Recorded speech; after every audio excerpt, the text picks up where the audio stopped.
take a leisurely drive down the Fort Erie along the Niagara and build up the atmosphere in the south. You can bank on it. Or visit us at logofuture.com.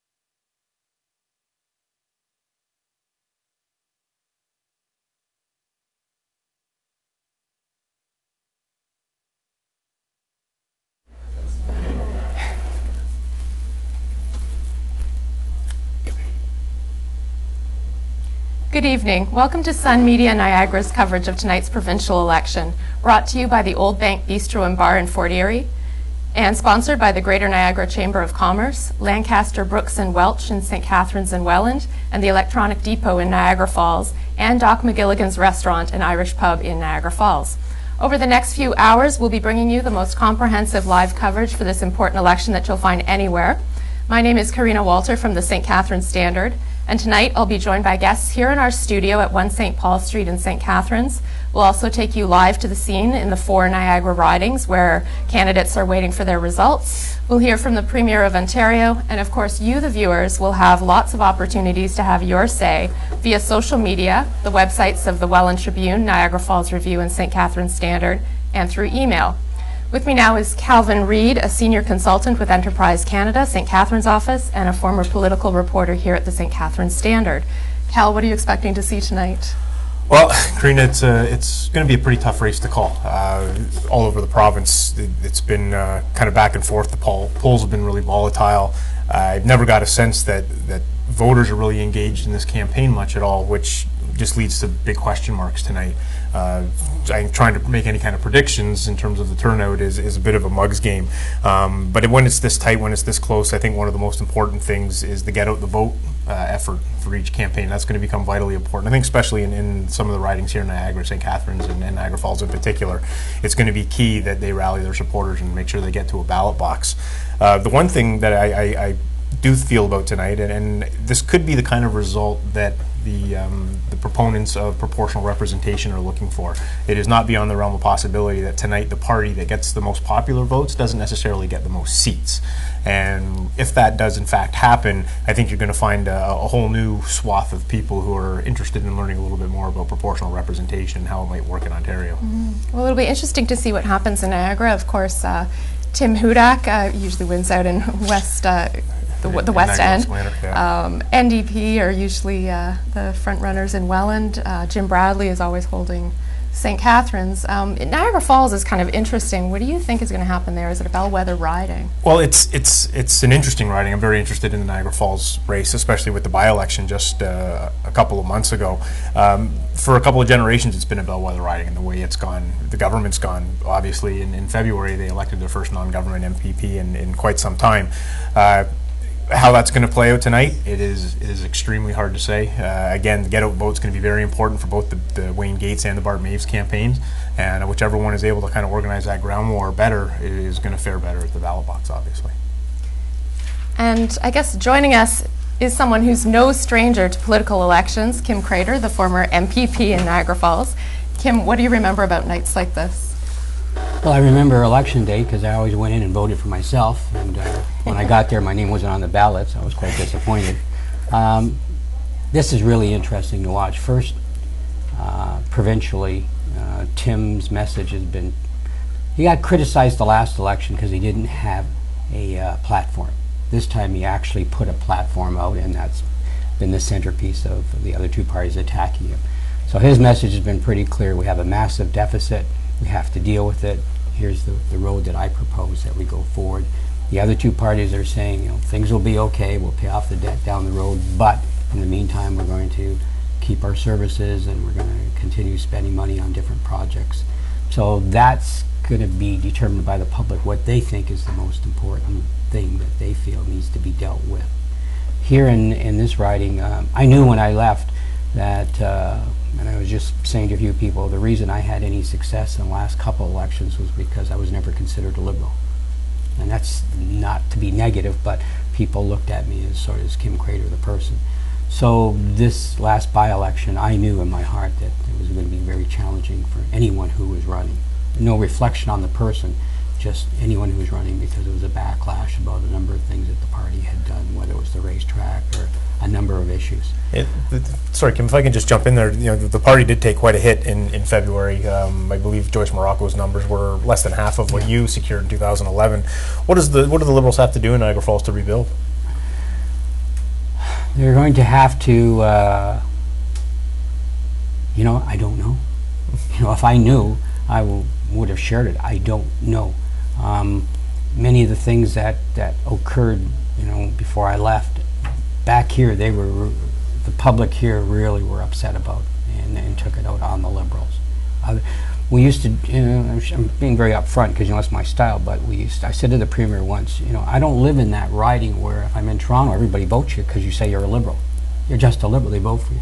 We live in ridings where it's the individual, and the people have to have faith in that individual and not just the party. And so that's the challenge, though. The next election, they'll have to have a candidate that has some recognition, that people believe in him, that he or she, and that they truly care about the riding, and that sort of comes first. That's the success I had, because it's just what I believe. I'm curious what your thoughts are on the Liberal campaign in general. At the outset, Premier Wynne was saying she was trying to get run a positive campaign, but this past week she's been pretty nasty at times. What are your thoughts on that kind of strategy in the waning days of the campaign? Well, my thoughts are pretty straightforward. If you go back and look at all the ads I ran when I in all my elections, I never put in one negative ad. I don't believe in those. I didn't do the robocalls. I think it's an insult for people to get phone calls 50 times a day. I believe that you got out, you knocked on the door. I said to you just earlier, it's the most vicious campaign I have ever seen. And I said earlier that the worst enemy of politicians is politicians. And this campaign, for all of them, shows that the philosophy is try to be negative, and the more negative you are and the louder you yell, that seems to be the philosophy. Well, that must make it true, because we say it. I was disappointed to see that kind of a campaign going on. That's not what politics should be about. Do you think those kind of campaigns do reach voters, though, more than positive message campaigns? Well, the politicians believe it. And the people, they hire people up there. They actually do not come and sit with the members of Parliament and say, give us your advice, how should we run the campaign, what is the direction should we go in. They hire people, don't even know who these people are. They show up and they tell you what the campaign's going to be. And they even send you, I'm telling you everything, they even send you out flyers. They send you out flyers and pamphlets, and you're supposed to distribute those. I never, all the years I ran, I never distributed any of the flyers that I got from the Liberal Party. We stood on our own and our own merits. And I think that's what politics, to get integrity back into politics, and I'm venting a bit, that there's going to have to be a change. Because, you said it earlier, the number of people that stop me and say, Kim, I don't know who to vote for, and I don't think I want to vote for anybody. I've never heard that often. And it's no reflection on the candidates here at all. Well, just real quick, can I get your thoughts or predictions? What's going to happen in Niagara Falls riding, and what's going to happen across the province?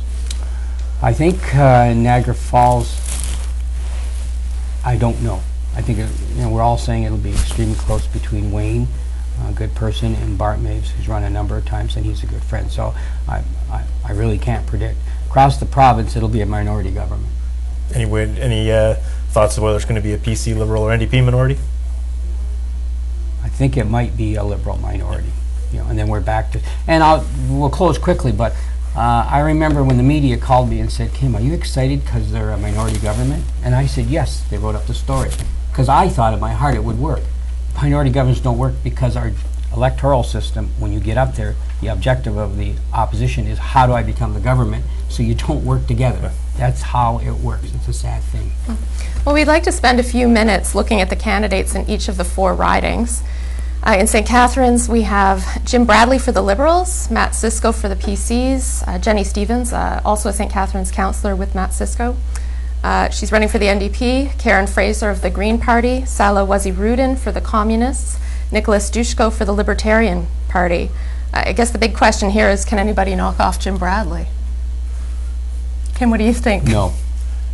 No, that's not the right. Jim is, I will tell you, I'm spending all those years with him, he's a very dedicated individual. He truly cares. And we used to kid around because we'd say that if they were going to have Parliament sitting at Christmas, Jim would be clapping his hands because he would be there, because he passionately believes in democracy and he cares. So I think he'll be successful again because he's Jim Bradley. He's been in office at Queen's Park for 36 years and 138 days as of today, all through, through the NDP government, through the PC government. What's his secret? Is it that passion you're talking about? It's he's honest and he's straightforward. He kind of knows how to stay away from the media, so I give him credit for that. It hasn't hurt him. And what people don't see.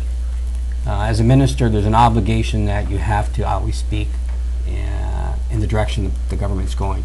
But if you ever came into our caucus meetings where the Premier's there and all the MPPs, Jim Bradley, I will tell you, he's not bashful at all about standing up and saying this isn't right and this is what we should do and we are going in the wrong direction. He's not a minister that will just say to the Premier everything's wonderful. And that's the side that people never saw of Jim Bradley. I would see it.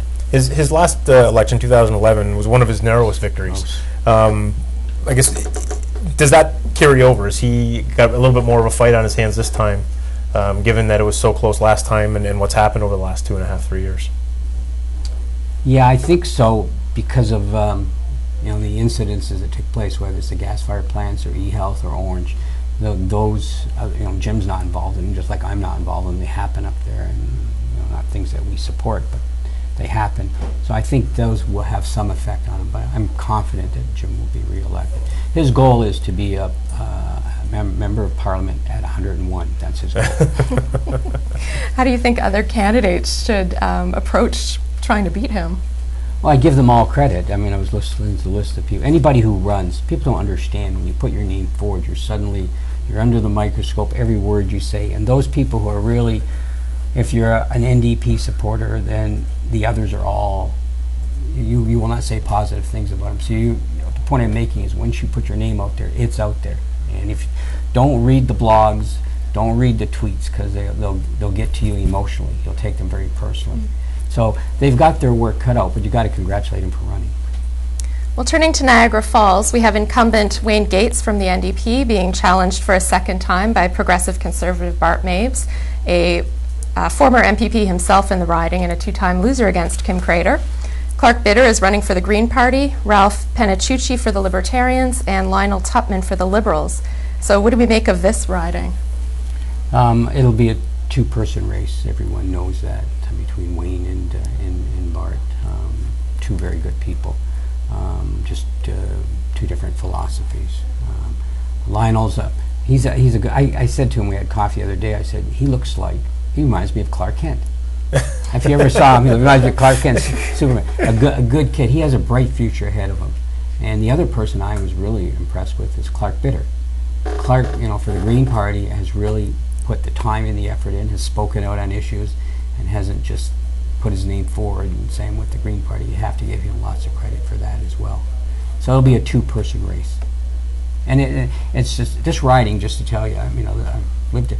So Niagara Falls is the majority, but Niagara-on-the-Lake and Fort Erie can decide the outcome of the election if they both decide to vote for one party collectively. If they split it, then you have a real chance if you get the support of the Niagara Falls. That's how it works. Okay, let's move over to Welland, where NDP incumbent Cindy Forrester looks strong ahead of PC Frank Campion, a Welland councillor, Benoit Mercier for the Liberals, Donna Cridlin for the Green Party, and Libertarian Andrea Murick. Can anyone beat Forrester in Welland? Can anyone beat Peter Komos? And Peter was, loved Peter, got along great with him. Peter was fortunate because he had Mel Swartz. And Cindy is fortunate because she had Peter. And Cindy, I was there, so I watched her. Very outspoken, very confident when she spoke on the issues, very passionate.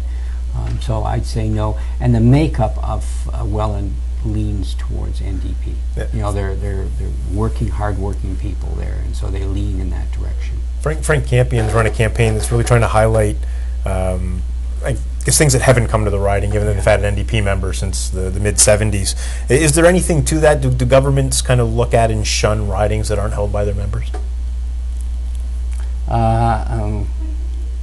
Geez. I'd like to think not. You know, I was fortunate to be with a government, but then you also have the courage to say you want something and have the courage to go for it if you don't think if the government says no. It's a challenge when you're in opposition. That's just the reality to go in and ask for things. I've seen some in opposition who develop good relationships with the other parties or other ministers. And when you can do that, when you're not always attacking them and you're attacking them on a very personal level, it's a challenge to walk over to the minister after you've said that they're the worst minister in all of Ontario. They don't care about the public at all, and then say, I need some help. So some of the MPPs in opposition have been able to get their points across, speak on the issues, but then I can do what I've just said to you, come to the minister and say, I need some help in my riding. And I think it's important for those in opposition to remember they're not just there to go in every day and say, you know, party in power is terrible and we'll do everything to fix it. It's also, how do I help get things for my riding? And I think that's what we need to see a little more of. And lastly, we go to Niagara West Glanbrook, the home riding of PC leader Tim Hudak and the runaway favorite. He's being challenged by David Mossy of the Liberals, who got into a little social media difficulty early in the campaign, Basha Krzyzanowski of the Green Party, Stefanos Karatopoulos of the Libertarian, and Brian McCormick is carrying the NDP banner. What do we think? Can anybody topple Hudak? How do you run a campaign against a party leader, especially one who the polls say could potentially become premier? You know, with the greatest respect to all the candidates out there, I mean, Tim is going to win. You know, that's the reality, and again, congratulations to all of them for running. You know, it's strange, I will tell you this. There's this perception about Tim, you know, and I know how people feel. They say, but I knew Tim because I would go over and sit beside him and talk to him, you know, the kids, the family. I mean, I saw sort of a different kind of person, but when you're the leader, that's the reality. You have to apparently conduct yourself a certain way, act a certain way, because you're the leader of a party. But he will, you know, he will be successful. Yeah, what's been your assessment of his campaign and I guess the Tory campaign in general? I give them credit because they put out a platform. They could have just attacked, and they did that last time. I said that to you earlier, and that they were criticized for that. So this time he put out a platform. You know, I'm going to deal with the deficit. He put out how I'm going to deal with it. Didn't just say I would deal with it and everything will be okay. But you know, obviously when you put a platform, then you open the door to people who don't like it that will come after you, and the other parties will come after you too. And so that's what's happened to him this time. He's done the opposite of last time. And we've done the reverse. The Liberals have just attacked, whereas Tim has put out a platform. Last time we put a platform and he just attacked. So that's how politics reverses itself. 1 minute. 1 minute left. Well, when you're talking about the platform, what did you think of the million jobs plan? It's a positive platform. I don't know if you can do it. I will tell you something, and this is in all sincerity. I remember when I first got there, first election, and we were criticizing the Conservatives because there was a $5 billion deficit. They found it, and then we changed it. So we have to acknowledge what the deficit is. Oh my God, we have left a deficit that is bigger than all the provinces and the Canadian government. Somebody had said to me, Kim, when you get elected, your legacy will be that you will leave a deficit that's that huge for the province. I'd say that's impossible. And that's what scares me for the province. Forget the politics. I'm worried about what's going to happen to this province with this massive debt. Somebody's going to have to deal with it. And whether Tim's is the right way or not, Kathleen comes to Premier, she's got to deal with this deficit. Well, we're going to take a short break, so please don't touch that mouse.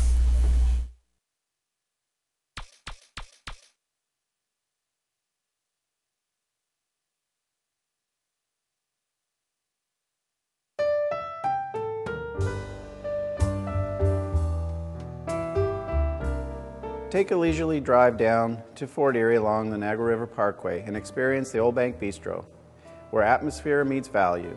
You can bank on that. Or visit us at oldbankbistro.com and enjoy. Hi, I'm Rob Welch of Lancaster, Brooks & Welch. Thanks for watching Niagara Votes. We're Niagara's full-service law firm. We've been invested in the community for over 130 years. With integrity and commitment, you can rely on our expertise and a current perspective on legal matters that affect Niagara. Serving the Niagara Peninsula since 1987, Electronic Depot is your exclusive retailer for all of your audio-video needs. Featuring premium and exclusive brands often sought, Electronic Depot is a brick-and-mortar store offering the surroundings to demonstrate and evaluate the product you desire. We also offer service and installation of all products we sell. Visit us on Facebook or online at theelectronicdepot.ca.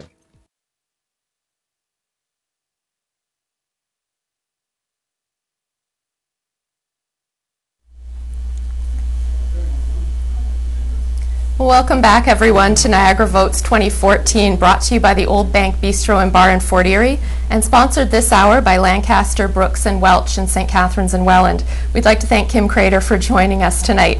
One of the issues we here at the St. Catharines Standard, Niagara Falls Review, and Welland Tribune have been bringing into the spotlight is poverty and the plight of the less fortunate members in our community. We've launched a year-long look at the problem in a series called Faces of Poverty, in which we're putting the situation under a microscope and hopefully identifying ways to help solve a serious issue that's important to so many of us and that touches so many aspects of our lives. We invite you to take a look at the stories online, and in the meantime, we'd like to share this short video.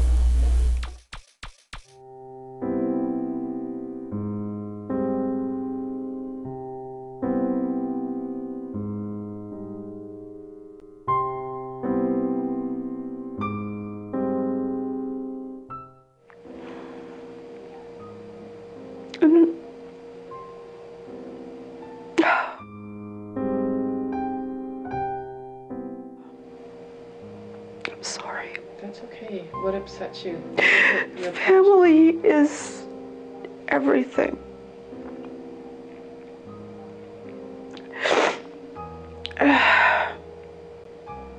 And I feel like I fail my family. Why? Because I'm poor.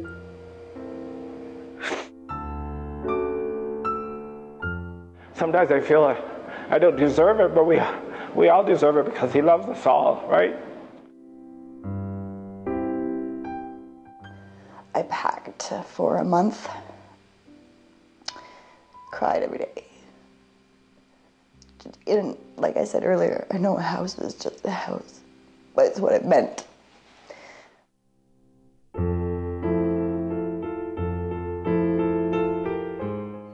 But our hydro, it runs out so easily just because of medical equipment to keep him alive, right?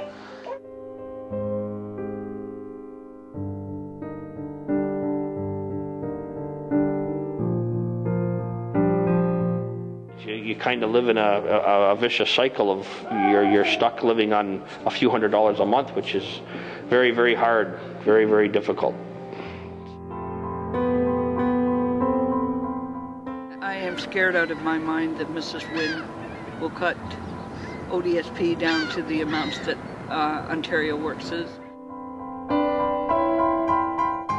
If I ever get a job and, and I can make enough money to get off welfare, I'd love that.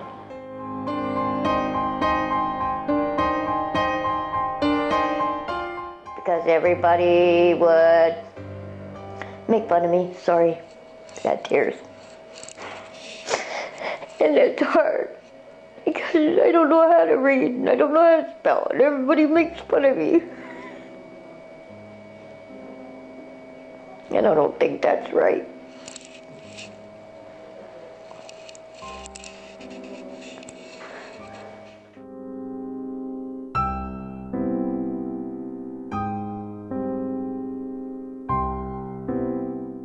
In order to feed myself, I have to buy secondhand clothing.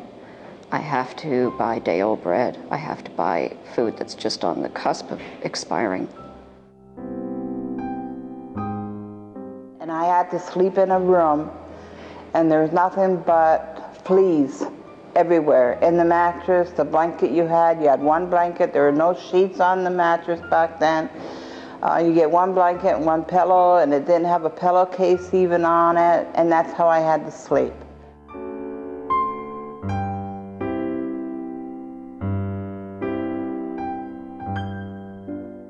Someone said, you don't look homeless. And I thought, how does that look?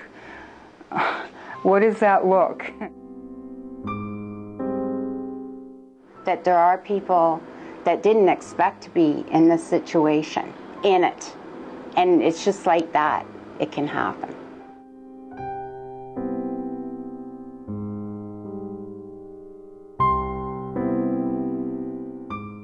Macaroni. It's cheap, 88 cents for a pound. You know, you throw a little spaghetti sauce on. What the heck?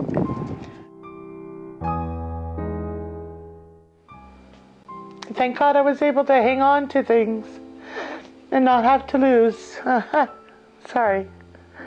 And not lose everything.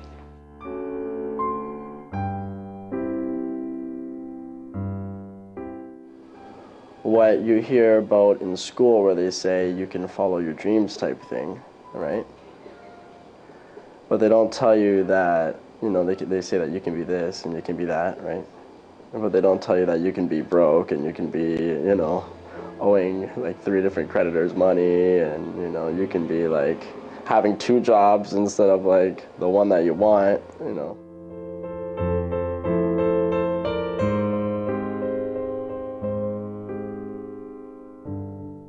No matter, I'm not lazy. I try to work as much as I can, and it still doesn't get me any farther. I'm only one person. It's just showing gratitude to them about that I'm able to do it. Yes, with assistance, but that's what my life has taught me, that there's no shame in asking for help.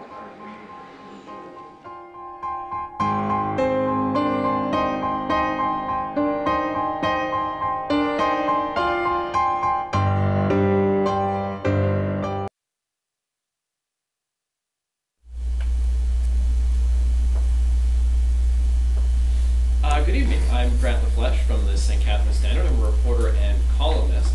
And joining us right now are 2 women who have had direct experience with poverty in our community. First, to my far left, is Irene Motes. She is one of a growing number of baby boomers in our community, women baby boomers in our community who had to deal with poverty. And Jessica Manuel is beside me, and she had to deal with poverty when she was a teenager here in St. Catharines. She's now the district manager for Mannington Commercial and also a motivational speaker and a member of the local Rotary Club. So thank you both for joining me. And I wonder, just to start really quickly, we'll start with you, Irene, if you could just give us a quick sense of your own situation and where you had to deal with poverty. Well, I've always worked all of my life. About 5 years ago, I lost my home. I lost my job, and the relationship I was in ended. So I ended up in poverty and basically homeless, and I ended up in a shelter. It's taken me 3 years now to find a home and to be stabilized a bit so that I can move forward in my life. And you, Jessica, experienced poverty sort of on the opposite end of life as a young girl. Can you give us a quick sense as to what happened to you? Basically at 14, I had an option to leave home and was placed in 3 youth homes in a matter of 2 years, and climbed my way out by utilizing the resources in the local community, and eventually found my way home. Okay. Irene, you have been watching the election as close as you can over the last 4 weeks. Have you seen poverty come forward as an issue for you, or articulated by the candidates or the party? I have watched it as closely as I can, but I haven't seen any of the issues that none of the candidates have. Yes, I have watched it as closely as possible, but my voice isn't being heard. The candidates, none of them addressed any of the issues that are important to me.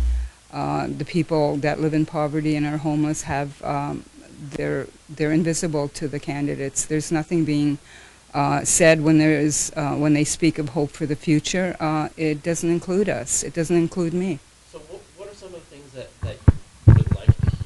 What are some of the issues that are important? First of all, housing is the most critical, that there's more housing available, affordable housing for us, food in the budget, and just basically increasing the social allowance every month. The Ontario Works keeps us in poverty. I have never been in the system, and unfortunately I've had to rely on my own resources, and there's just nothing out there until I found community care.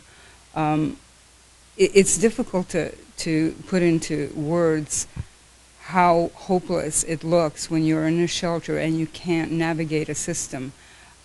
It's impossible. It was a nightmare. Now, Jessica, you have talked to me before about how when you don't even know what's out there for you until you find yourself in the situation that the both of you have found yourselves in. So what is that like in terms of that connection between the people who need services and the services that exist?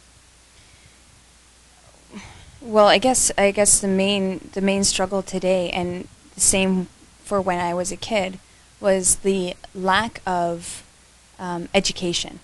I find that the people in need, in order to build a system and in order to help people come out of hopelessness, is to have a proactive system in place where it's voiced. People like Irene, people like myself can go and speak to these people and advise them that there are resources out there to help. And that system's not in place. The system is completely backwards, and we need to be more proactive with our voices. When we were talking backstage, you said something interesting, which was the election campaign seems to be about candidates in well-dressed suits, and that they're talking about issues that don't touch on what your issues really are. What do you think that someone like yourself, and then we can pass to Irene, what the two of you can do to kind of inform whoever does get elected on what they can do to help people like you? Well, I think the main thing is that we need to be utilized. The people in the leadership need to rely a little bit more on experience in leadership when it comes to poverty. What would you say, Irene, to somebody who wins the election? What's the first thing you would say? Well, tomorrow is when I start to work and advocate and lobby for homelessness and poverty. I voted this morning, but when I go to advocate on behalf of people that are homeless and living in poverty, I want them to see me. I want them to look at me and realize that they have forgotten me in this election. They haven't addressed anything that is important to me. Nothing that my day-to-day living existing has not been addressed by any of them. They haven't come to the food lines. They haven't come to the food banks. I haven't seen them anywhere where I am. There's just... And I'll put this to both of you because you both are not just sort of sitting on the couch complaining about the system. You both are proactive in your own way. Jessica just spoke to the Ontario Food Banks Association conference, and I know, Irene, you have a women's group that you put together at Community Care. Can you both talk about how you're trying to share your experience and hopefully inform people, and if we're lucky, inform the candidates that win tonight about the issues that those living in poverty face? Well, I think it's really important that, and I'm so fortunate and so grateful that my voice is used as a tool to help people find hope. And it's extremely important that we, as a community, come together and we help one another bring that gap from education and experience and leadership back to the people that have lived the experience. And when people like Community Care and the Ontario Food Bank Association have me as a speaker, I'm blessed to be able to stand there and be able to be proud of who I am today and basically give a shine of hope for the others that want to be there in the future. I'm also very fortunate. I've been asked by schools, churches, women's groups. I have a women's group at Community Care, and Community Care has been the backbone for me. They've supported me in all that I do. So I go out and to young people, to anyone that will hear me, bring awareness that this can happen to anyone. We're not immune to poverty. It can happen to you tomorrow, so please do not shut the door and close us out, because we need a voice and we need to be heard, and we will be. I am going to be working from morning till night, which I do now. I go to speak to anyone that I can, and if there's someone out there that needs resources, I can link them towards the resources that they need. And to be proactive. The government needs to be proactive and help us before we fall, because it's much more cost efficient in the end to help us then, because the health system, the crime rate, everything is affected by poverty. As we're sort of reaching the end of this discussion, I wonder if both of you can talk to me just a little bit about, I mean, if you had your druthers and whoever wins the election in St. Catharines tonight were to come to you and say, where do I need to go? What do I need to see to understand issue of poverty? Where would you direct them to? I mean, where would you, Jessica, take our next MPP to sort of get a first-hand look or a better understanding of the issues of poverty? Oh, that's a great question, Grant. I mean, it's the important thing to remember is that I'm not going to be able to walk most leaders through poverty, but they can walk with me and be passionate enough to have me be able to walk others through it and to know what the end result is like. So I would love to shake somebody's hand and say, you know what, let's work together. Let's change this community. And we need that in leadership. We need that today, because we're falling apart without it. I wanted each of the leaders to come to the food lines, to the food banks. I want them to see someone living in poverty, living a day-to-day existence. It's important that that we are not invisible, and they need to stand where we stand. I have been greatly disappointed in the fact that I have been at outreach programs that have fed 500 people in one night, and I don't see any politicians there. There's people hungry. People are the most valuable asset this country has, and they're forgotten. And I need that to be addressed in the next 4 years. We, on our front page today, in fact, we were talking about the issue of affordable housing, which I know that you touched on. And I would encourage anybody watching tonight to take a look at those stories on the St. Catharines Standard website and in our hard copy newspaper. And as we reach the end here, can you both very quickly talk about how did you cope with the issue of housing when you were homeless yourselves, whether it was in terms of youth center or being on a waiting list to find somewhere to live? Like I mentioned before, I was pretty much dropped into the system, and given people, I was blessed to have people in counseling and people in leadership around me to walk me through. But back in that day, I mean, you needed those people because there was no way of finding housing on your own, and the system's not easy. So, but you know, with the right leadership and with the right counseling, we were able to do it. I was in a shelter, and I lived, my apartments were market value apartments until I actually found community care on my own. So since then I've had an affordable apartment, so I don't have to live in abject poverty. But it's essential that there is more housing out there, and the waiting list is in 13 years. Because in 13 years, a lot can change. All right, thank you very much, Irene and Jessica. Very glad the two of you can join us today.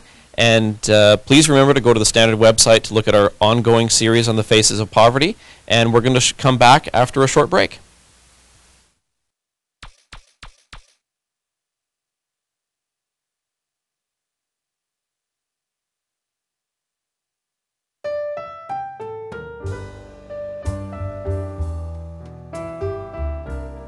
Take a leisurely drive down to Fort Erie along the Niagara River Parkway and experience the Old Bank Bistro, where atmosphere meets value. You can bank on that.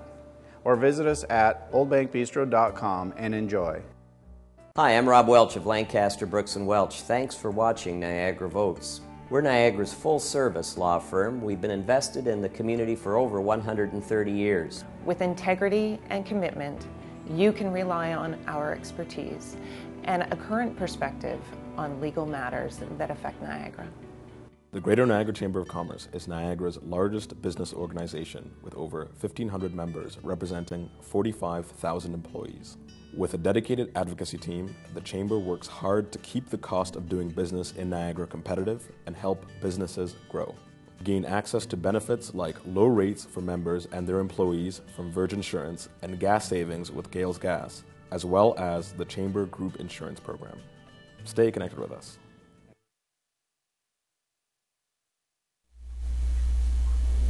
Well, welcome back everyone to Niagara Votes 2014, brought to you by the Old Bank Bistro and Bar in Fort Erie, and sponsored this hour by Lancaster, Brooks & Welch in St. Catharines and Welland.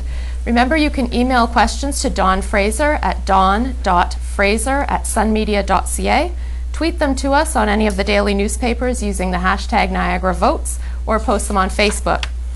We have reporters throughout Niagara tonight covering the candidates, and right now we're going to check in with Rob Houle of the St. Catharines Standard. Rob's in St. Catharines tonight. Rob, can you tell us what the scene is like where you are?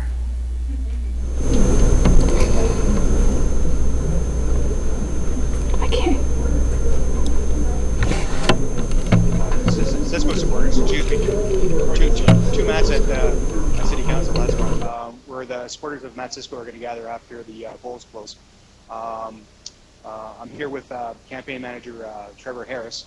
Trevor, I'm just wondering if the fact that Matt was in place as the candidate for the Conservative Party well in advance of the election call, if that's an indication that the party really truly believes that this is a winnable riding, considering that the incumbent has held the riding for 36 plus years.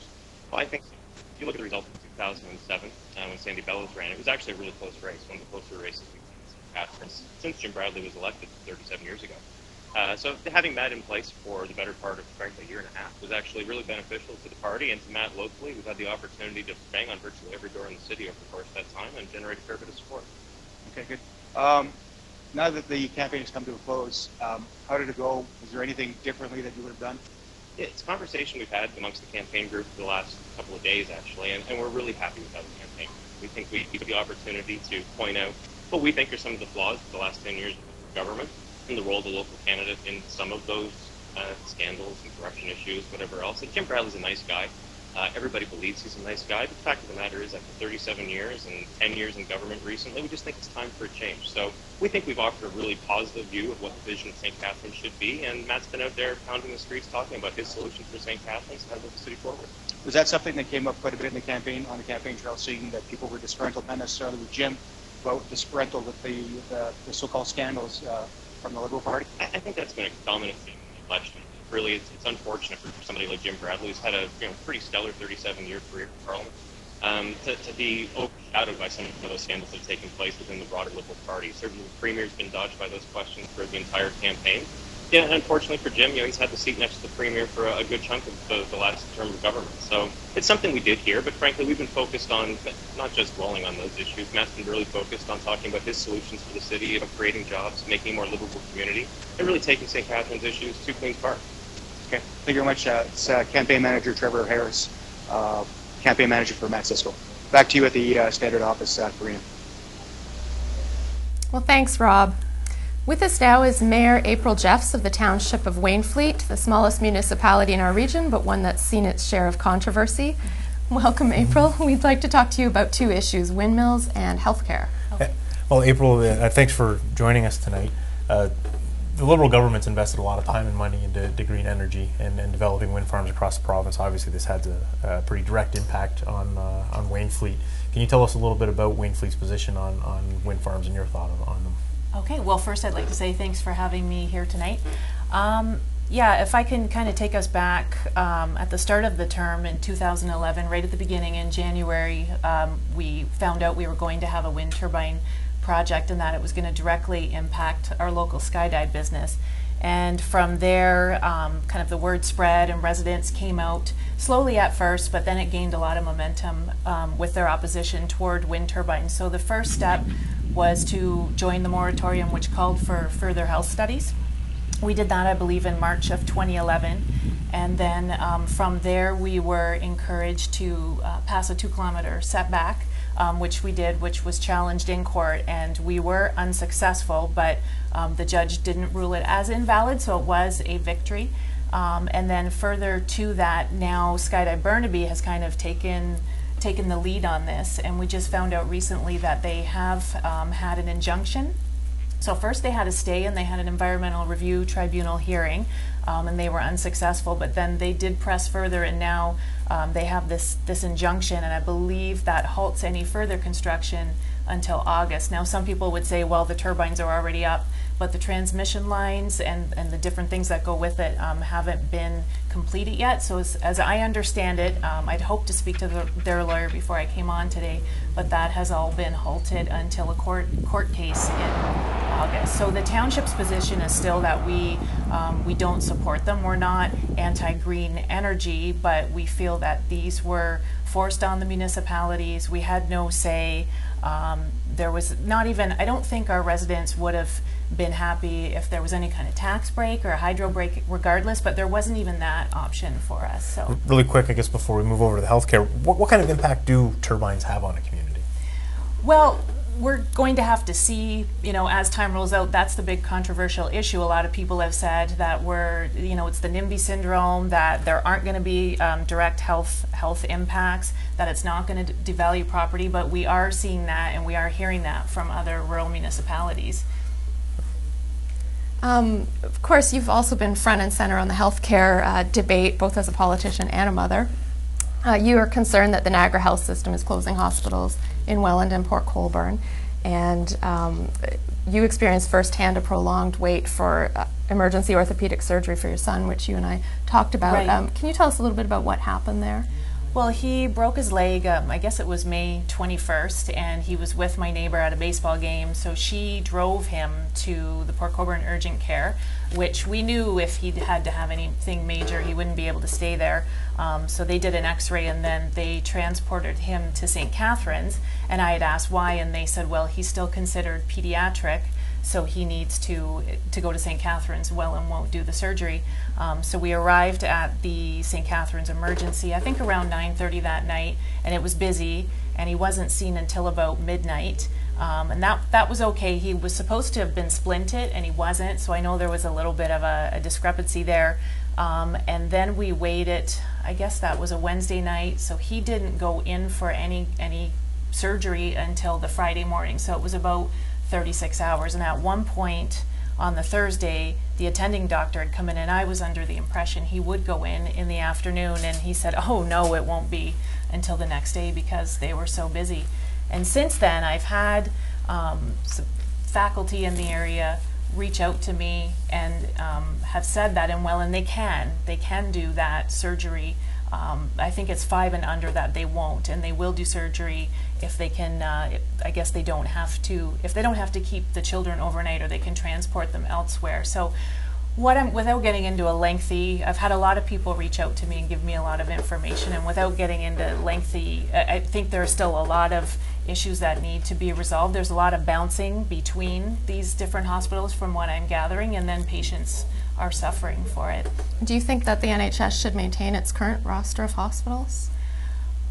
I do. I think there's a way. I mean, I understand what they're saying about retrofitting any of the older hospitals is going to be, over $1 billion, and it's more cost effective to build the new hospital. But for us, and I'll speak strictly from Wainfleet, it's the distance. Like, for me to go to the St. Catharines Hospital was it's almost 45 minutes, plus I have 2 sets of train tracks to navigate. And then to go to the proposed new site for the South Niagara Hospital is again about 40 minutes, depending on where you're going. So what I'm hearing from residents is the concern for maternity, and also the concern for any kind of acute patient care. And so then we're told, well, you can go to Dunnville, or if it was really bad, they'll airlift somebody. But I mean, that's not the point. We still want to have our emergency you know, close by. I think it's a matter of fairness for the South Niagara residents. And we just had a question from a viewer for you. They've said, why keep fighting for a hospital when it seems set for Niagara Falls? Because I honestly don't think you should ever give up. And I think we've kind of proved that in Waynfleet. We don't tend to want to let things go. But I still think a lot of people question whether this hospital, I know there has been funding dedicated to it, but I still think a lot of people question whether the hospital is going to go through with the government and the state that it's in, and if it's actually going to go there. So I think until it's over, we need to still band together as a community. I guess the question is cost. How would we be able to pay to keep all of the hospitals open and have a South Niagara hospital? Well, I'm not necessarily saying the big Niagara hospital, and I think that's where some of the provincial politicians are saying, well, we should have the big state-of-the-art hospital, but we should keep the other ones open, and I don't know if that's feasible. And that's where I still think, and there again, I mean, I don't know for sure, but I think there is a way to retrofit these hospitals. I question, and I always have, the cost that they said to retrofit these. And I know we talk about infectious diseases and being able to keep them under control, and that there's absolutely no way, but that is something that I still question. Since it is the provincial election tonight, do you think a PC or an NDP government would hear you and maybe change their policy? I think it's possible. I mean, I think really if you make enough noise, any government is going to listen eventually. And going back to the Green Energy Act, we do think that a lot of the noise we made in collaboration with other rural municipalities, that we did get their attention, and they did make changes to the Green Energy Act, not strong enough for us in Waynfleet or a lot of the other rural municipalities, but they did pull back, and they did change it to a certain extent. So I do think that if you push enough, and other people disagree. A lot of people are really disillusioned right now, and I understand that, but I think if you have a community behind you, that you can make some headway. Have you been hearing from a lot of residents since you came out and told your story about your son? I did. I had residents reach out to me from all across Niagara. I had a lot of emails. I had several phone calls. So it's been interesting to hear. People are really upset. They're really concerned about where our healthcare is going. I think across Ontario, but specifically here in Niagara. Okay. Well, thank you for joining us, April. April. Thank you for having me. We invited the Niagara Health System to take part in this discussion, but they declined. Now we're a few minutes away from the polls closing, so we're going to go to Grimsby with Ray Spiteri from the Niagara Falls Review. He's covering Tim Hudak tonight, the man who hopes to be premier by the time the evening's over. Ray, what's the mood like there so far?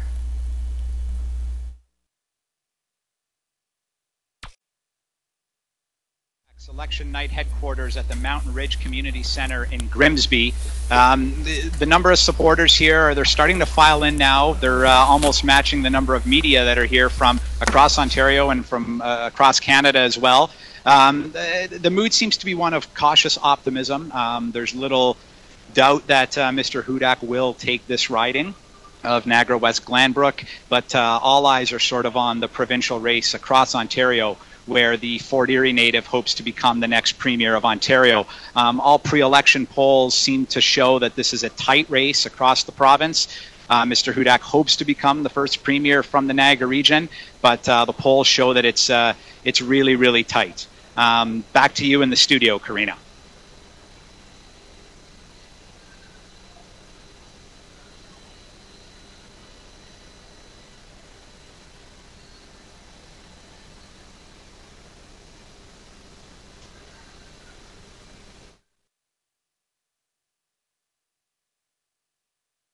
We're going to take a short break and we'll be right back.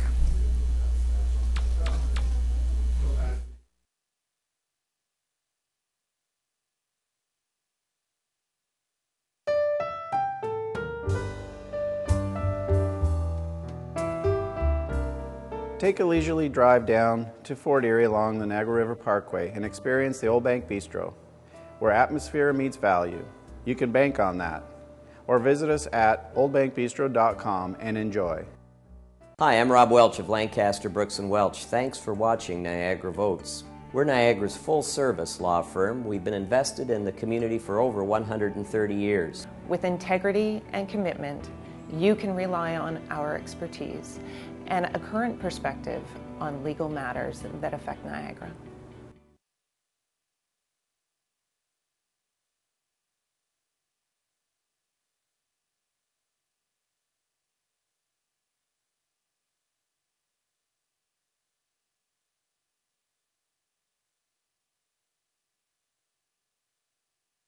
That's different from any other. So should we talk about the NBA Finals? Welcome back, everyone, to Niagara Votes 2014, brought to you by the Old Bank Bistro and Bar in Fort Erie and sponsored this hour by Lancaster, Brooks & Welch in St. Catharines and Welland. The polls are now closed, and in a short time we'll have some results coming in. Stay with us, and we'll bring you those as soon as they become available. Now with us is longtime Standard columnist Doug Harrod. Doug, tell us who's going to win tonight. San Jose Sharks, all the way to the cup. Oh, right, that was my playoff hockey pool forecast. I got to adjust. We don't want to go there. You know, I always found that it's always better to wait when the results, and you always sound so much more intelligent, like you know what you're talking about when you can analyze the actual results. You know, when you try and forecast, you run the risk of being quite foolish. But fortunately, I'm used to that, so I'm prepared to make my predictions. I don't see many upsets, you know. Bradley's like the heavyweight champ in St. Catharines, and I always said he was only going to be vulnerable if there was a real Tory tide rolling through, and I don't think that's the case. I think it's hard to imagine Cindy Forster losing in Welland. Welland, for whatever reason, has just become a steadfast NDP base, and I'm not sure why. You think you might want to give the government MPs a chance to see if they can actually get some of the things going there, considering they seem to be in a permanent state of woe.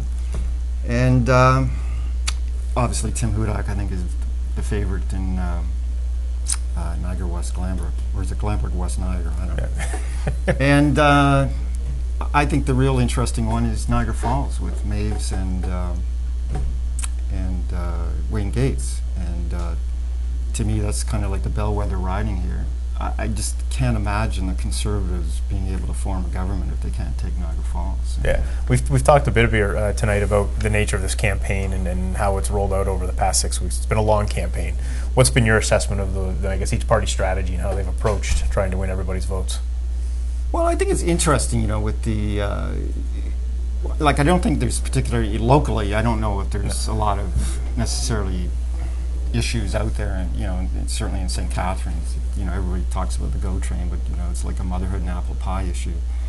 I think provincially, you know, the Conservatives and the Liberals have certainly staked out their ground. I mean, man, the Tories are running hard on this whole very right of centre platform in terms of the cuts they want to make and the hard line they're taking on the public service. And you know, the Liberals have gone left of centre, so there's a real choice there. And where the NDP fits in, I don't know. They're sort of in between, aren't they? They're sort of going, you know, trying to retain their some of their left-wing elements, but they're also trying to be a populist. I wouldn't say right-wing, but very populist as well. So I don't know if they've been able to carve out an identity, a clear identity, like the other two have. And I think the danger for the NDP is if the Liberal strategy of trying to say, like, we're the ones that can keep the wolf at the door, the wolf being the Tories, then that sort of left of center support may coalesce around them rather than the NDP, and that has the chance of really marginalizing the NDP and hurting them. So, yeah, we've seen quite a bit in this campaign, or we're starting to hear, anyways, more and more about people declining their ballots. Yeah. I've seen some stuff on Twitter this morning where folks were saying they're hearing quite a few people at the different polling stations saying, you know, thanks but no thanks. What kind of impact's that going to have on the results? I mean, you can't expect there's going to be a big voter turnout. Declining the ballot, that's like voting communist, right? Or libertarian, is that how that works? As a form of protest? You know, I guess, and you hear this, that if the lower the voter turnout is, the more important it is that you get all of a sudden, you get your core support out there, you stand a greater chance of succeeding, because, you know, if there's only 50% of the people going out to vote. If, for example, the Conservatives get all their supporters out, and even if it's only like 30 to 35%, that has a greater weight if the fewer voters are out there, and that's something to look forward to. Although I don't know, what's your thinking with 50%? Well, we're not going to. No. I'm predicting kind of low to mid 40s. Yeah, to be honest, I mean, I look at that. That's probably to the advantage of the Tories more than the other parties. They seem to have the more motivated and activated base. And that's what they've been talking about. You know, why? You know, some people say, why are the Conservatives having such a hard platform? Because the word is, they're trying to appeal to their core, excite their core, get their core to make sure they get out and vote. And so, yeah, I would think that would be to their advantage, particularly if some normal liberal supporters are dismayed with the Liberal record. They might just say, you know what. And that's kind of the thing I'm going to be looking at tonight when the results come in is those Liberal numbers compared to past elections. Yeah. Especially here in Niagara, we've really seen Liberal votes evaporate federally. Yeah. Their support has collapsed in all 4 ridings around Niagara. To be curious to see what impact. I mean, we saw it even in Niagara Falls in February. I was astonished in the by-election in Niagara Falls in February. The Liberals, who used to be the party in Niagara Falls, to see it collapse the way it did, it's just amazing. Yeah, I mean, they secured less than 20% of the vote, and I'll be shocked if they get there again this time. Yeah. I mean, Wayne Gates has been saying to anybody who will listen that it's a 2-party race, and he's bang on, I think, on that assessment. It's amazing when you think about it, right? Like, used to be municipal elections, if it was a good mayor's race, you get 40 to low 40% turnout. Now, there's a chance a provincial election may not get that kind of turnout with all the publicity and the promotion of these things. No, go ahead. I was just going to say, with people who don't vote are often labeled as apathetic, but it seems like with this election in particular, and Kim Crater touched on this too, people just don't really know who to vote for. Oh, I agree. And I think, and I'd be curious, because I think with the Liberals, I think there probably are a lot of disaffected Liberals who are disappointed in, the way the McGuinty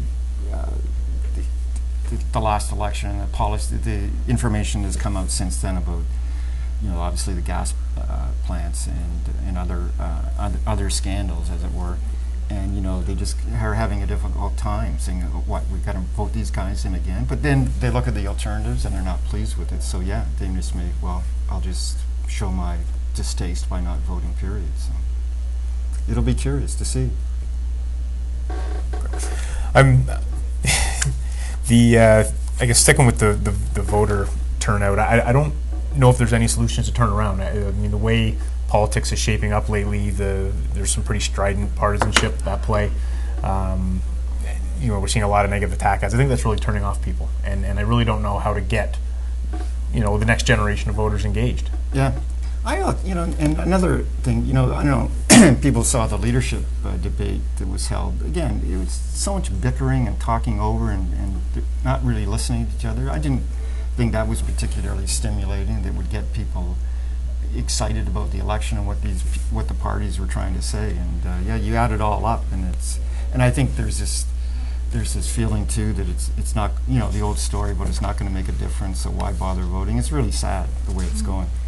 Well, now we're going to go to Alan Benner from the Welland Tribune. Alan is watching the race between NDP incumbent Cindy Forrester and PC challenger Frank Campion in Welland. Alan, the polls are closed, and obviously it's quite early, but what's happening there? Thanks, Karina. The excitement is starting to build here at the CAW Hall in Welland, where incumbent Cindy Forrester is holding her election night bash. Forrester is expected to come down here about 9:30 p.m. It could really be a close race in the Welland riding, certainly compared to some of the runaway victories the NDP has enjoyed in the past. The NDP has held the riding since 1975, when longtime progressive conservative MPP Alice Morningstar retired. Mel Swart defeated Conservative Alan Pitts in the election that year, and the riding has remained an NDP stronghold for nearly 39 years since. But this time around, the PCs have put forward a rather strong candidate in Frank Campion, the 57-year-old outspoken Welland City Councillor in Ward 2. Forrester and Campion were actually allies working together on efforts to preserve Welland Hospital services right up until the election call. But considering some of the mudslinging that's gone on during the election, it's going to be interesting to see if they'll be able to work together in the future on the same projects. In the 2011 provincial election, the PC candidate finished with nearly 5,500 fewer votes than Forrester, and we'll learn later tonight if Campion can improve on that record. Back to you at the studio, Karina.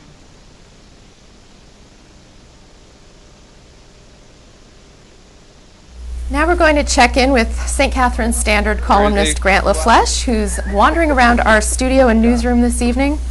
Grant, you talked to a lot of the candidates during the campaign and a lot of the party leaders. What are you expecting to see tonight? All right. Thanks, Karina. Well, in terms of what I'm expecting to see tonight, it's really too close to call. You would have thought when the campaign started the Liberals would be so weak, they're so scandal-plagued that it would be an easy ride for the Tories in particular. But as you've seen in the polls in the last few days, it's extremely tight. So it's going to be a very tight race, and it could be one of those campaigns or one of those elections that we don't actually see the result until late tonight. So we're just going to talk to some of our guests really quickly who are hiding in our boardroom, in our makeshift green room. How's everybody doing tonight? Great. So come on in. Nick is our cameraman, by the way. He's to us from Humber College, isn't it, Nick? So we're going to start with Sandy Annunziato, who you may remember from his days in the CFL, also a former Fort Erie councillor, Tory supporter, as I recall. So what are you expecting? The polls have been so tight coming into tonight. How do you see things shaking out tonight? Well, I wish there was going to be a clear-cut winner, but I think each party has held the other to account. So in that sense, I'm predicting probably a minority victory. Which way it's going to go, I think it's too close to call. But I'll tell you one thing that's really disappointed me about all three candidates and all three campaigns is just the negative campaigning that's gone on and the sound biting. Unfortunately, there's a lot of misinformation out there from all three major parties, and it's unfortunate because I think it's a disservice to the electorate. All right. Thank you, Sandy. Also in the room tonight with us is St. Catharines Mayor Brian McMullen. This will be your last provincial election, presumably with sitting at the helm of the City Hall. What are you expecting to shake out tonight? Similar to Sandy's comments, Grant, I'm not really expecting any change, at least locally, is sort of my prediction. And provincially, I think it's a tough race. I agree about the negative campaigning. I'd rather vote for something rather than against something. But if I had to put money down, I'd be saying Liberal minority, even after all these days of campaigning. Okay. And finally, we have also a guest for later on tonight, Gary Burrows, Chair of the Region. What are you expecting tonight? Well, I think, as has been said by both Sandy and Brian, 3 of the 4 races, I think, in Niagara will be extremely close. Too close to call, although we'll be calling it very shortly. And I think for all of us, the job for the residents of Niagara starts tomorrow. Whoever the government is, we need to start touching base and getting action for Niagara. Okay. Thank you very much. And we're walking. We're going backwards now out in the hallway. Hopefully nobody carrying the camera will fall down. Feel like an auctioneer on the microphone tonight. So we're going to do a quick check-in in our results room over here. This is usually managing editor Erica Bayer's office. Marianne. So what have we got so far in terms of results? Have we seen anything? As of right now, the results have not started to roll in yet for any of Niagara's ridings. This is going to be the hot spot of the night, though. We are expecting quite a few close races tonight. But as of right now, we've got nothing going. And just to recap for our viewers, give me a sense as to some of the tight races that we're going to see tonight. Well, we're looking in Welland. We're looking at Frank Campion and Cindy Forrester. We're expecting to see quite a tight race there, as well as in St. Catharines with Jim Bradley and Matt Sisko, and of course when it comes to Niagara Falls with Wayne Gates and Bart Meigs. Okay, thank you very much. And we're walking, going backwards again. You guys can only see what's going on behind the camera. We're going to check in with reporter Don Fraser, who's been watching our social media tonight. And he's kind of trying to get a sense as to what regular voters are saying, what party partisans might be saying online. Donald, how are we doing this evening? I tweeted out a comment. I wanted to know what people thought, if people thought that choosing the candidate was difficult this time around. And in Twitter, I'm getting a lot of replies saying basically, yes, they found this election to be particularly difficult in pinning down their choice. I mean, there doesn't seem to be a lot of enthusiasm in voting. Just a wee bit of trouble deciding who I wanted to put my ex over, says one Twitter person. Everyone had a hard time picking, says another. Another one, a couple of them are fairly off color. So seem to have a sense that really this isn't exactly an enthusiastic vote this time around. That's the general feeling that I'm getting, that there doesn't seem to be a ton of love for any of the candidates or for the political parties per se, even more so than anything else I've covered in about 15 years. Okay. Thank you very much, Don. And that's it for now from the St. Catharines Standard Newsroom, and we'll throw back to our election desk. Well, thank you, Grant. During this campaign, the topic of daily GO service, train service to Niagara, has been discussed quite a bit, and we have this video report for you.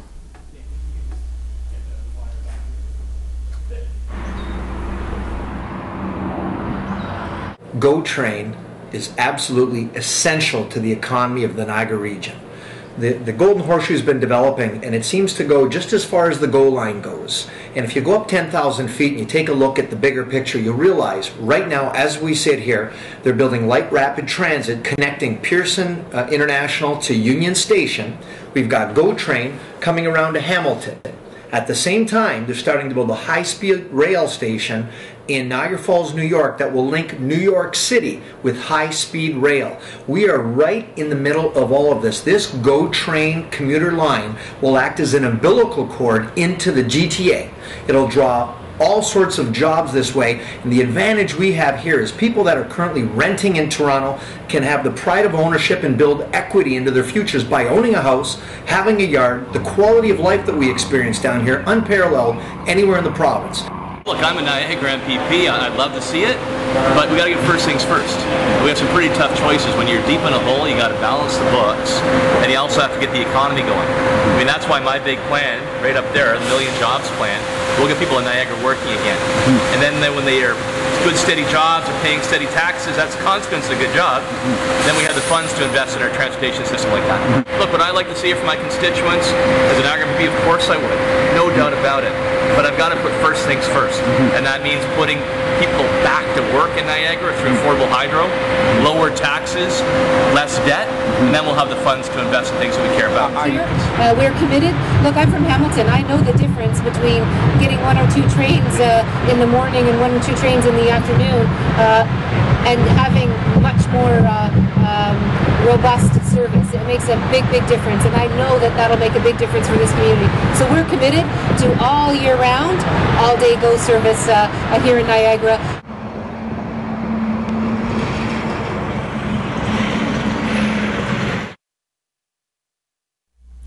Well, with us now we have the Mayor of St. Catharines, Brian McMullen. Thanks for joining us. My pleasure, Kenny.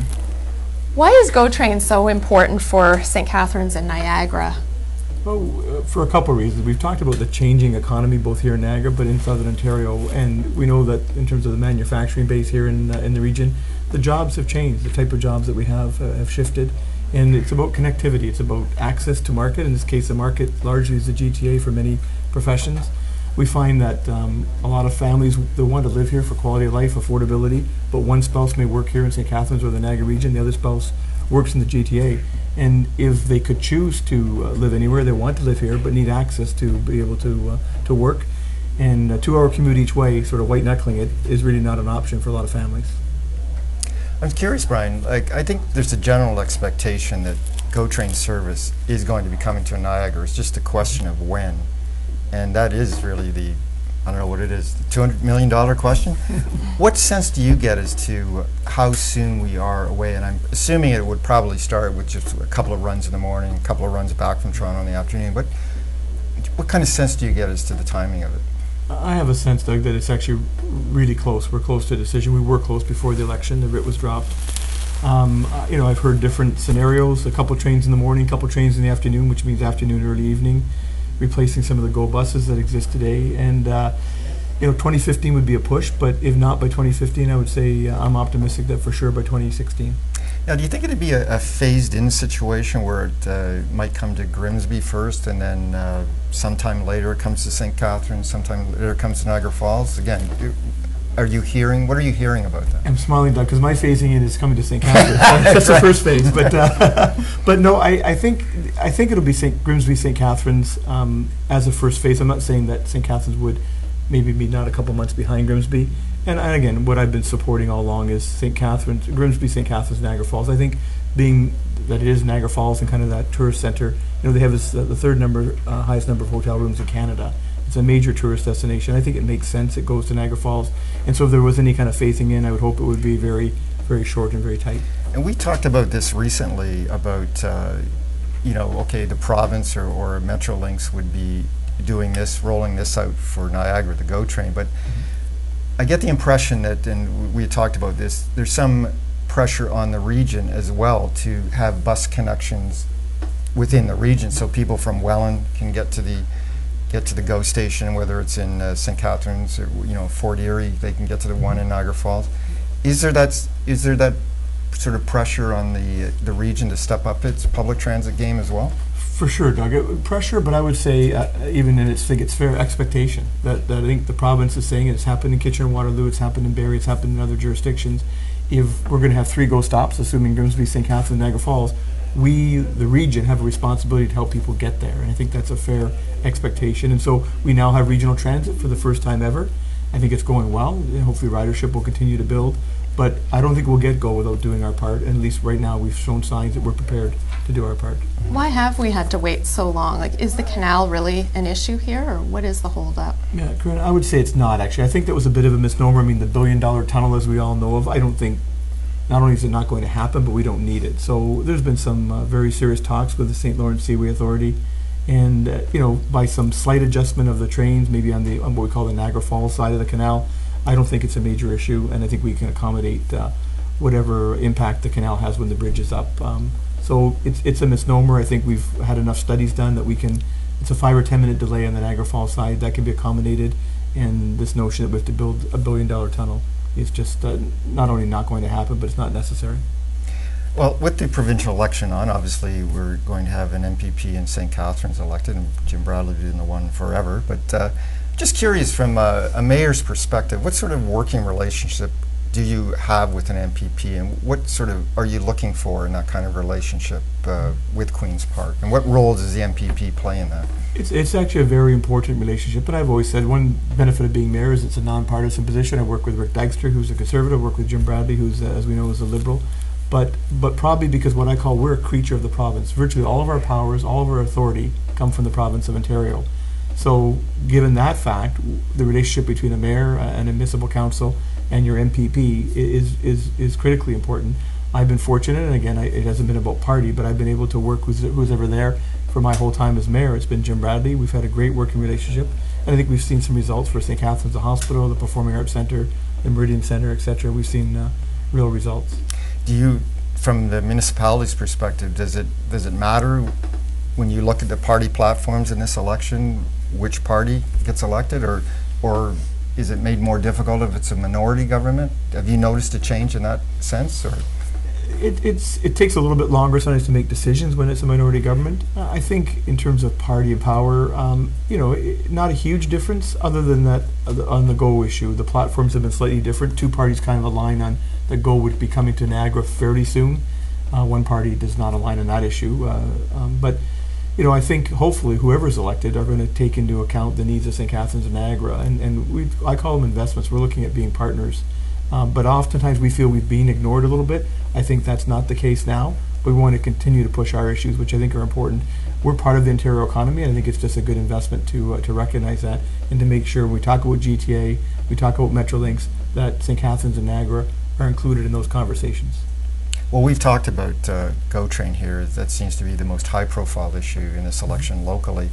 Are there some other issues, outstanding issues, that you would like to see addressed as the mayor of St. Catharines that the province would play a role in? There are a few. I mean, we talk about, the area's been hard hit in terms of the economy. We're seeing some signs the economy's coming back, but simple things but important things like affordable housing. When you talk about an individual in terms of stability within their family, one of those basics is a roof over your head. And we talk often that one of the stats is Hamilton receives 4 times as many dollars, some of it's federal and provincial funding, 4 times the funding that the Niagara region receives, because they look at St. Catharines as being the urban center and ignore kind of the rest of the region. And so there's a few issues in terms of infrastructure. It will be an ongoing issue. We've talked about, but also I think one of the hot button issues right now is addressing poverty, and one of those basic issues is affordable housing. Mm-hmm. Now, if we can just shift gears slightly, obviously there's a municipal election going on this fall, October 27th, is it? Yeah, that's correct. And you've announced that you will not be running again, and I know you're not necessarily out there supporting someone, but Jeff Birch is running, and he's a councillor along with Peter Secor, but certainly Jeff has been somebody you've worked with over the years. I'm just curious, have you actively come out in support of him, or are you kind of staying No, I haven't actively supported anyone at this point. Those that have approached me for either advice or just to talk about some of the issues, I've been happy to, and including a few people running for city council for some of the different wards. Jeff and I are friends. I think Jeff has been a strong city councillor. Where Jeff and I worked very closely together is this last budget cycle, but also on the Meridian Center, where Jeff has been, along with myself, as council's lead. So we've developed a great working relationship, and I just want what's best for the city at the end of the day, and know that the voters will make that decision. Do you see at some point that, I know it's awfully early in the campaign, do you see yourself at some point coming out publicly for any of the candidates, or are you sort of taking the position now that you of course, that might be the kiss of death for all we know, right? Who knows, Doug, right? Yeah, thanks. I haven't really thought that far ahead. It's probably a bit early, but they say in politics, never say never, but I haven't made that decision yet one way or the other. Okay. I think we have about a minute left. Who would you like to see as the next premier? That's a I want a premier. You thought I put you on the spot. I want a premier that recognizes Niagara issues, whoever it is. And so we were saying the work starts tomorrow. We're going to be out there pushing Niagara issues, St. Catharines issues, whoever is premier in the morning, and we'll work with whoever the public chooses. See why he's a successful politician. That was the beautiful non-answer to the question of who you want as the next premier, but that's fine. Well, thanks for this, Brian. We're going to take a break, and we'll be right back.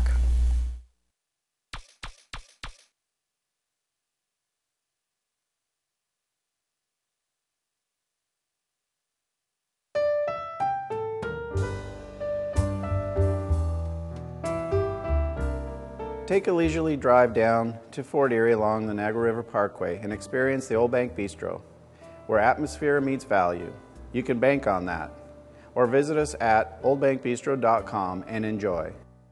Hi, I'm Rob Welch of Lancaster, Brooks & Welch. Thanks for watching Niagara Votes. We're Niagara's full-service law firm. We've been invested in the community for over 130 years. With integrity and commitment, you can rely on our expertise and a current perspective on legal matters that affect Niagara. The Greater Niagara Chamber of Commerce is Niagara's largest business organization with over 1,500 members representing 45,000 employees. With a dedicated advocacy team, the Chamber works hard to keep the cost of doing business in Niagara competitive and help businesses grow. Gain access to benefits like low rates for members and their employees from Virgin Insurance and gas savings with Gales Gas, as well as the Chamber Group Insurance Program. Stay connected with us. 3, 2, 1. Well, welcome back to Niagara Votes 2014, brought to you by the Old Bank Bistro and Bar in Fort Erie, and sponsored this hour by Lancaster, Brooks & Welch, and St. Catharines and Welland. The polls are closed, and we're checking results, which we'll bring to you as soon as we have them. Right now we have a video from Niagara Falls Review reporter Ray Spiteri, who looks at all 4 Niagara ridings.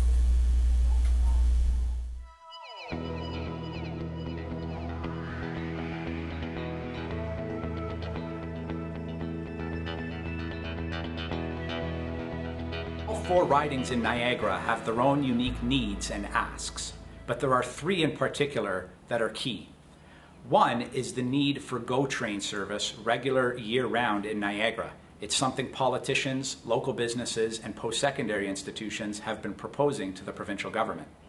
Another is for the preservation of local healthcare services, particularly the building of a new South Niagara Hospital on the outskirts of Niagara Falls to serve the southern portion of Niagara. The third issue is poverty, and specifically trying to get candidates to explain what they would do to tackle poverty in a riding that has one of the highest unemployment rates across Canada.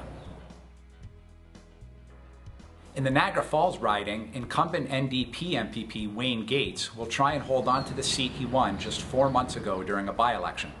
Building a South Niagara hospital on the outskirts of Niagara Falls, securing the long-term future of the Fort Erie racetrack, which has been in question for a number of years, and bringing daily GO train service to the area are key issues all the candidates have discussed in the riding during the campaign. In the St. Catharines riding, incumbent Liberal MPP Jim Bradley will look to keep his amazing streak of 37 years at Queen's Park alive. Like the Niagara Falls riding, seeking commitment from candidates to bring regular GO train service to the area is a priority. Many pundits believe this riding could be closer than some might expect. In Niagara West Glanbrook, few, if any, predict Ontario PC leader Tim Hudak will be defeated in his own riding. The real question is whether his party can win enough seats across the province to form government. The mixed urban and rural area, which runs from Lake Ontario to the Welland River, encompasses several communities and is known for the Niagara Escarpment and Greenbelt, wineries, fruit-growing operations, farms, and beaches.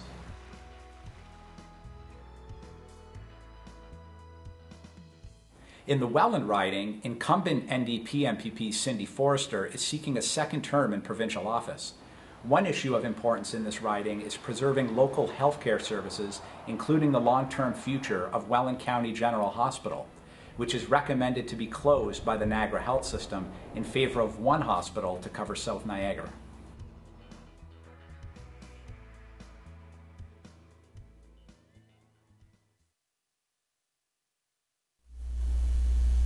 Well, thanks for that, Ray.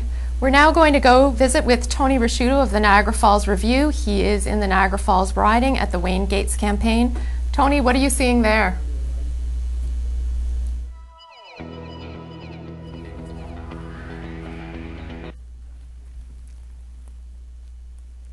This is Tony Risciuto from the Niagara Falls Review, reporting from the Wayne Gates campaign. We are at the Marriott Hotel in Niagara Falls. I'm with campaign worker Frank DeLuca. Frank, we saw the first 3 polls come in. How do you feel?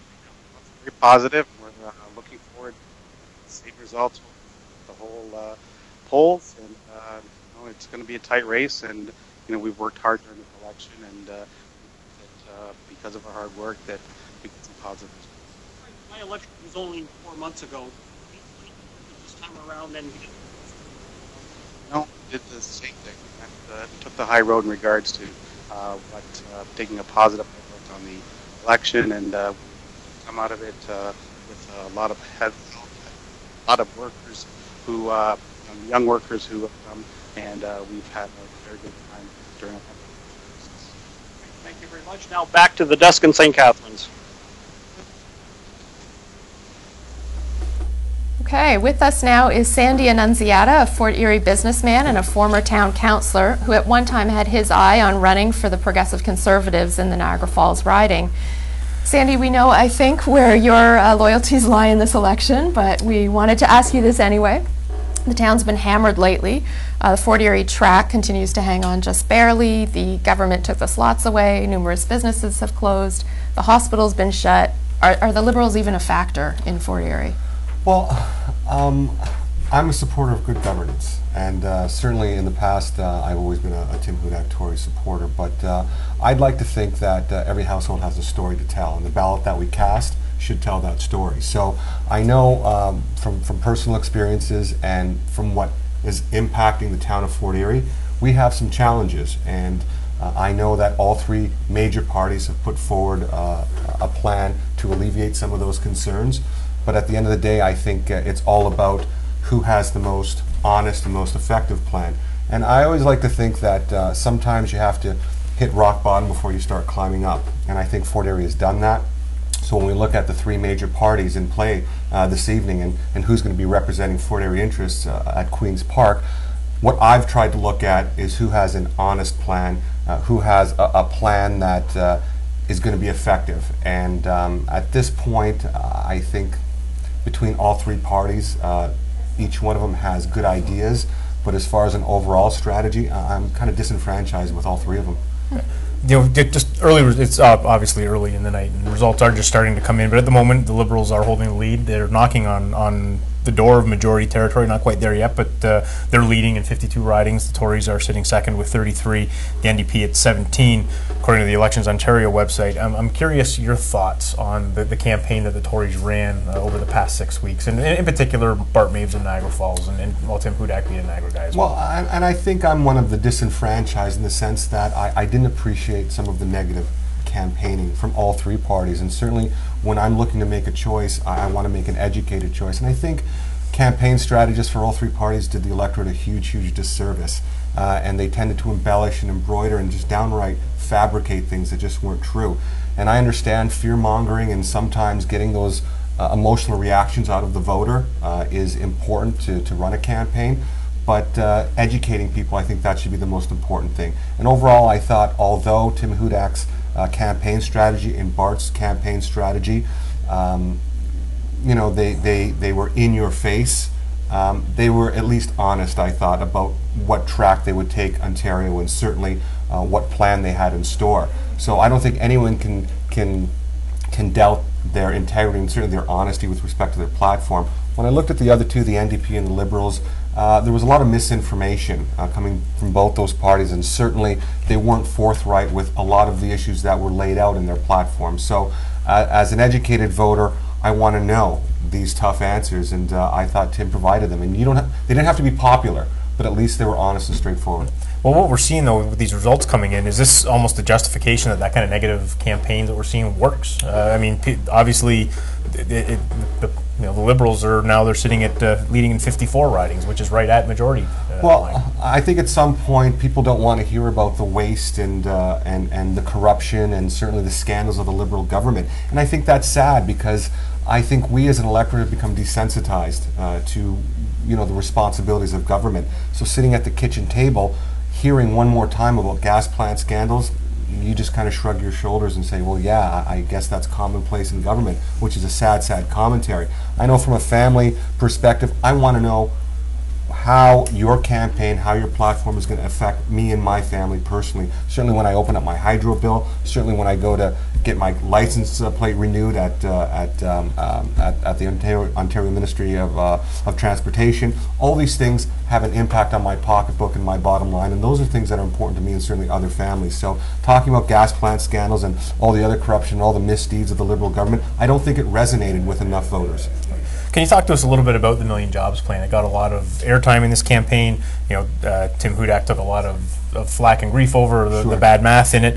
It was criticized as everything from pixie dust to a plan that just simply isn't possible. What are your thoughts on it, and whether or not it's a feasible, workable plan? Well, at the end of the day, I think it's all about job creation, and whether it was more symbolic in title only, that's fine with me. I knew we're not on the right track with respect to the Ontario, the province of Ontario and job creation and luring good paying jobs back to Ontario and bringing in innovation. So, despite what the numbers say, and if it was an error in judgment with respect to putting the metrics out, I certainly looked at the optics of it. And anyone that can commit to job creation, that's a good message and that's a positive message, and I think that's what the electorate should take away from that 1 million jobs plan. It's more symbolic than anything else. How about the town of Fort Erie in particular? What is it looking for in an MPP? What does it need from its representative at Queen's Park to, as you said, turn it around? Well, again, I don't necessarily think we're looking for a whipped MPP. We're not looking for someone that practices party politics. That's an ideologue that simply professes what the party faithful in Toronto is regurgitating. We want someone that can recognize the independence and certainly the unique needs of Fort Erie and convey those concerns to Queen's Park when the time comes. Whether it's going with the party or against the party, at the end of the day, someone that represents the interests of the residents of the town of Fort Erie. We saw Niagara Falls go NDP in the by-election. Tim Hudak is from Fort Erie. His parents are still there. Shouldn't he own this riding and the PCs own this riding? Well, again, I think both parties, both NDP and the Liberals, they've done an excellent job of branding Tim Hudak. And the first rule of politics is brand your opponent before he has a chance to brand himself. So there were some negatives about Tim Hudak that both parties were putting out there. It's unfortunate, but I know he loves the town of Fort Erie. He's very proud of where he comes from, and he's a good friend of mine, and I'm a good friend of Pat and Anne Marie, and I know they've worked tirelessly on this campaign. We're now, I mean, the Liberals are now sitting at leading in 56 ridings, which puts them in a majority. If these numbers hold up for the rest of the night, what next for the Tories? Well, I think there's some hard decisions that have to be made, and at the end of the day, I think it's all about leadership and governance. And if Tim Hudak is not the head of the party to take him to the promised land, then they have to search long and hard and see who the next person is going to be. I thought this was a great opportunity for Tim back in the 2011 election and certainly this election. But if he can't break through, then again, I think some hard decisions have to be made. And we've just gotten some numbers for the local ridings. In Niagara Falls, there are 41 polls that have reported. Wayne Gates has 2,031 votes. Maves has 1,215. In the Niagara West Glanbrook riding from 9 polls, so it's very, very early, Tim Hudak with 136, Mossy with 100, and McCormick with 86. And in St. Catharines, 9 polls as well, Jim Bradley with 409, followed by Jenny Stevens with 229, and then Matt Cisco with 214. Again, that's very, very early in the night. Really quick, Sandy, we're really tight on time. Do you have a future in politics still? Is it something you're still looking at? Well, anything I can do for my community, and certainly Fort Erie has been hit very, very hard. If there's something that I can do, lending my skill set, whether it's at the municipal level, whether it's at the regional level, whether it's at the school board level, I'm always happy to put my hand forward and lend a hand. I was a former counselor, so I understand the issues and certainly the challenges that Fort Erie faces. Great. Well, thank you, Sandy. My pleasure. Since we're on the topic of Fort Erie with Sandy and the South Niagara, let's take a look at this video with Progressive Conservative leader Tim Hudak. Well, look, there's no doubt that the biggest issue asked me in Niagara Falls, Fort Erie, and Niagara Lake, it's jobs. No doubt about it. I mean, I love Niagara, so I'm born and raised in the town of Fort Erie. And it breaks my heart when I see how many people are out of jobs in industry. I remember growing up in the north end of Fort Erie, and most of my buddies I play road hockey with, their mom or dad worked in the plant. We've lost 2 of 5 of those jobs. So my big focus, making sure that you can pay your hydro bill, making sure employers will hire again with energy they can afford, lower taxes on job creation, less debt. The whole thing is my Million Jobs Plan. You can see it all at millionjobsplan.com. And then local issues in the Falls, Fort Erie, Niagara Lake, get that Niagara South Hospital built. I want to see that happen. The other 2 leaders, they're pretty wishy-washy. I think that's essential for high-quality care in the peninsula. And then the second one, slots to the racetrack. Look, if we're going to save that racetrack, they can't go year after year begging for more money just to stay afloat. We need a permanent, sensible, and transparent solution. You put the slots back in, and you share part of the revenue with the town and with the horsemen. That'll give that track the stability and employment opportunities it deserves.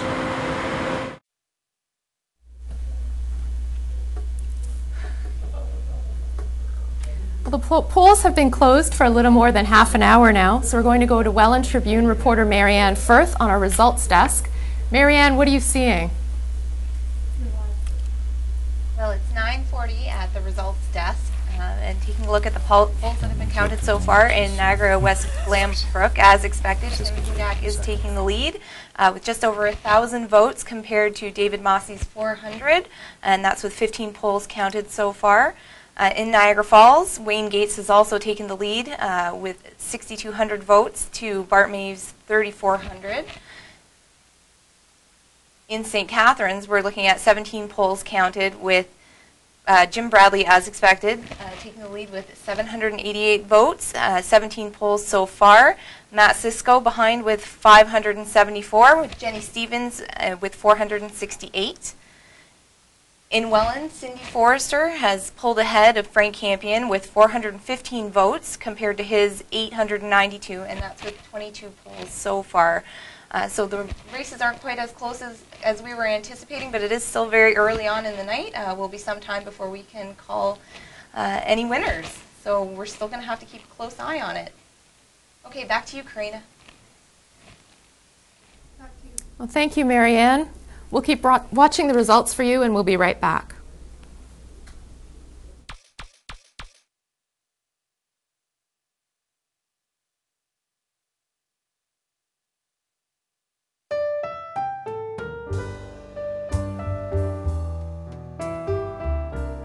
Take a leisurely drive down to Fort Erie along the Niagara River Parkway and experience the Old Bank Bistro, where atmosphere meets value. You can bank on that. Or visit us at oldbankbistro.com and enjoy. Hi, I'm Rob Welch of Lancaster, Brooks & Welch. Thanks for watching Niagara Votes. We're Niagara's full-service law firm. We've been invested in the community for over 130 years. With integrity and commitment, you can rely on our expertise and a current perspective on legal matters that affect Niagara.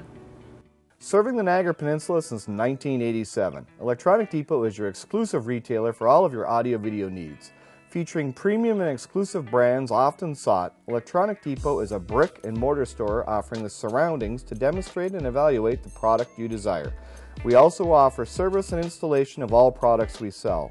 Visit us on Facebook or online at theelectronicdepot.ca.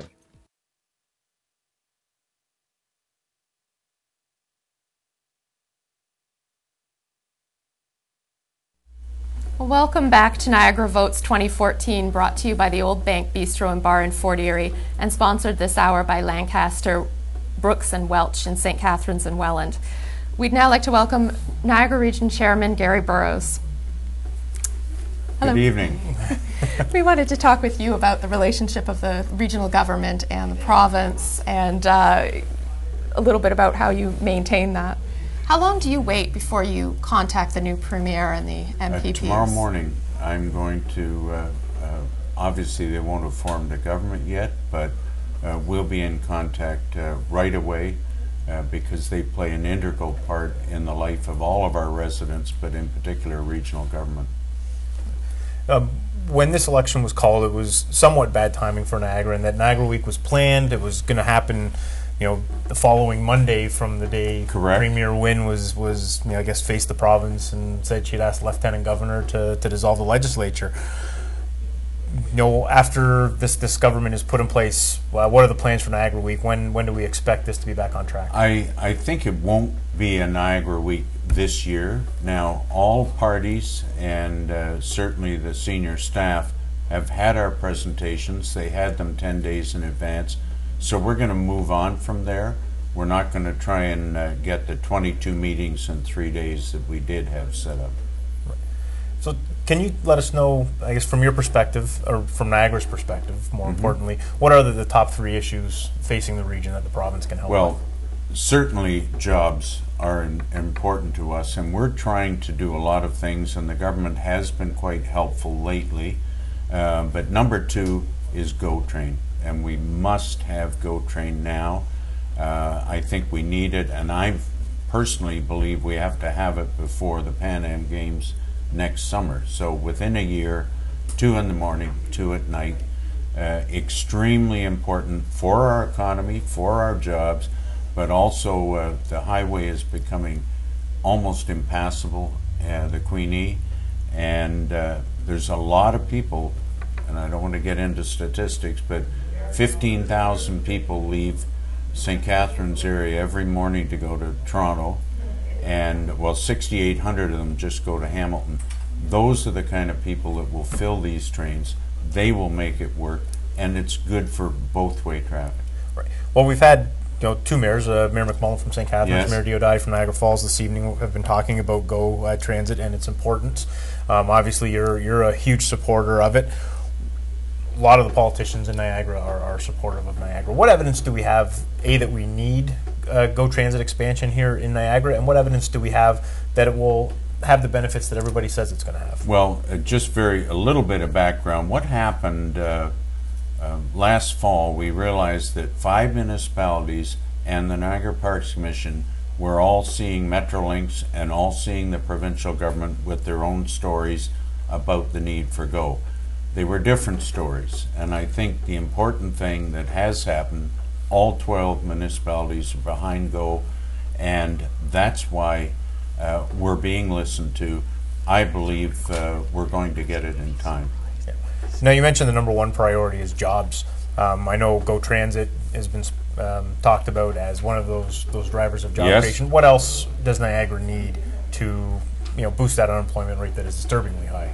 Well, and I think another piece of information that's so important, and we all like to talk about Niagara's getting older, sicker, or tireder, and all of those things. And we've had, in the last 5 years, a job growth of our incoming only 7,000 people. When you look at the grossed up Stats Canada numbers, it's actually 57,000 and incoming and 50,000 leaving. That's the key to the future, and that's why I bring it up with GO. It's so important. These people, 60% of those people coming in are of working age. 10% are seniors. So I think GO is the whole foundation, because many, many people now are coming from Toronto. They're working out of their homes. Their spouses or themselves would like to get into Toronto at least a couple of times a week. They're not going to take the GO bus. Yeah. Now, we've talked about GO several times Many offline, times. and I support you on this, Yes, and believe it's, but I also don't think it's a magic bullet. It's not the one kind of solution for everything. So what else does Niagara need to make it more attractive to businesses to get those jobs? And that's what the other thing that's happening, and I can't say it's the province that needs to make it happen, is that we're now starting to speak with one voice. So when we go to the province, we're representing all of our 12 municipalities. That's a difference, whatever we need from the province. Don't forget, they fund over 40% of all the costs for regional business. So what are you asking the province for? What can the province do? What policies can they enact? What can they do differently that's going to make Niagara more attractive? They can do two things. Continue to build a great partnership with us, because they are a catalyst, because they're a funding agency. Then they can speed up process time on regulations, on wetlands, on so many of the things that affect our communities. It's taking too long, and there's no reason that it has to take that long. So the new government starting tomorrow, that's going to be one of my first wishes to them, is to say, please, let's get the process moving. Now, we're looking at results. The Liberals are continuing to move more into majority territory. They're leading in 59 ridings. The Tories are down to 27, the NDP at 20. Whichever government comes in tomorrow, right. And I mean, it's looking like it is going to be the Liberals, but whichever one comes in tomorrow, they're looking at a pretty hefty deficit. And in the past, when it's come to slaying that deficit, everybody's felt the pain. So how do we go about, I guess, bringing provincial finances under control without too much pain in the municipalities? I think the same is happening at regional government, where we are getting ourselves in order. We've changed the way we do business, and that's what the province needs to do as well. I don't focus quite so much on the deficit as some of the parties do. What I'm focused on is making sure that the regions and the municipalities are not downloaded too much, because the property taxpayer just cannot pay anymore. Right. Looking, I guess, to an age-old issue in Niagara, every now and then it rears its head, is governance. And wondering if you have any expectations or thoughts to the incoming government about the governance debate in Niagara. Well, the governance debate, we've had it for a whole year at the Niagara region, talking about governance. We have we call it an AMO Niagara meeting tomorrow, where all the politicians have been invited just to get to know each other in the 12 municipalities and get to be working together. That's the critical piece, and we've done it in a couple of areas. We've done it in economic development. You won't see any economic development officer heading off on their own. They do it with the region, they do it together. That's how it's going to make a difference, and the province sees that. They've noticed a change. And one other very quick thing, with Pan Am, their map still ends in Burlington. We're here in Niagara, and I would say 95% of those coming to see the Pan Am Games are going to want to see Niagara Falls. We need to be involved. Yeah. So I just wanted to jump in here and say that Sun Media is declaring that the Liberals have won the election. Are you guys surprised by this at all? So fast? Yeah, and I mean, are they declaring a majority? Have they said that, or just that they're going to? Not yet, no. Yeah, I'm surprised. I mean, the numbers that I'm seeing right now, I'm pretty shocked. But I mean, the people have their say. This is what a democracy is all about.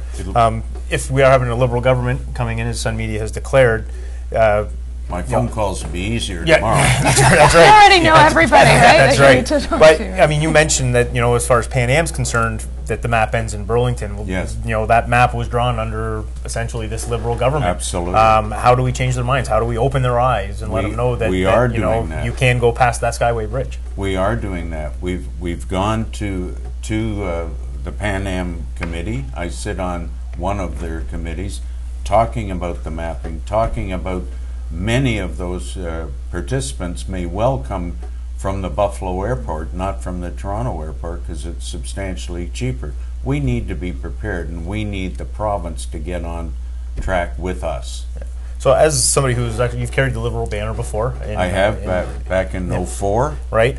Wondering what have your thoughts been on this campaign and the way it's rolled out over the past 6 weeks? I too, I've heard others say, I hate the negative part. I would prefer to say what you intend to do, how you're going to run the government. That's the important thing. Every time that somebody wastes time, in my opinion, being negative on others, it doesn't help those that are supporting the others, and it doesn't help reinforce your own voters. So a little less negative, but they've all worked incredibly hard, and they deserve a lot of credit for that. I guess we have just a minute left. Is there anything else that you wanted to add in terms of what you've seen? I'm interested. With these glasses, I can't quite see your little tablet there, but we're at 57 for the Liberals, 28 for the Tories, and 21 for the NDP. Niagara. Oh, you want Niagara? Guy, please. Well, we're working on that. Okay. We're about and to. I'll get an update soon enough. Thanks for this. But I think it's so important that we get past this election, we start tomorrow with a fresh slate, and we get working for the Niagara region. It's incredibly important right now. Okay, well thanks for this, Gary. Wayne Gates is well ahead in Welland, and Tim Hudak is well ahead in Niagara West. Or sorry, you're right. Sorry, Wayne Gates is well ahead in Niagara Falls. Tim Hudak is well ahead in Niagara West, Glanbrook. That one was kind of expected. Jim Bradley is sitting at about 38% of the vote, leading Matt Sisko in St. Catharines. And in Welland, we have Cindy Forster in the lead with 45% of the vote, Frank Campion in second with 29.8%. Thank you. Okay, well, thank you for this. Again, we appreciate your time. We're now going to go to Grant LaFleche, who's nearby. And Grant, are you surprised by what you're seeing tonight? Thanks, Karina. Am I surprised? I'm shocked. I'm dumbfounded. I cannot believe the results. You can't see it behind me right now, but there's a television monitor showing the Liberals leading in 57 ridings. That's 3 more than they actually need to form a majority. Given how scandal-plagued the Liberal government was going into this campaign, I had thought at best they could manage a minority government. This just shows you, I think, how poorly run the PC campaign really was, and what happens to you, and please pay attention to you children watching tonight who think math class is a waste of time. What happens when you do bad math? Your political career goes down in flames. I'm completely shocked at the provincial results. Locally, we don't see any changes. I don't know that that particularly is going to shock a lot of people. The incumbents were all more or less strong incumbents. In the case of Niagara Falls, they had just put him in a recent by-election, so we saw no particular changes there.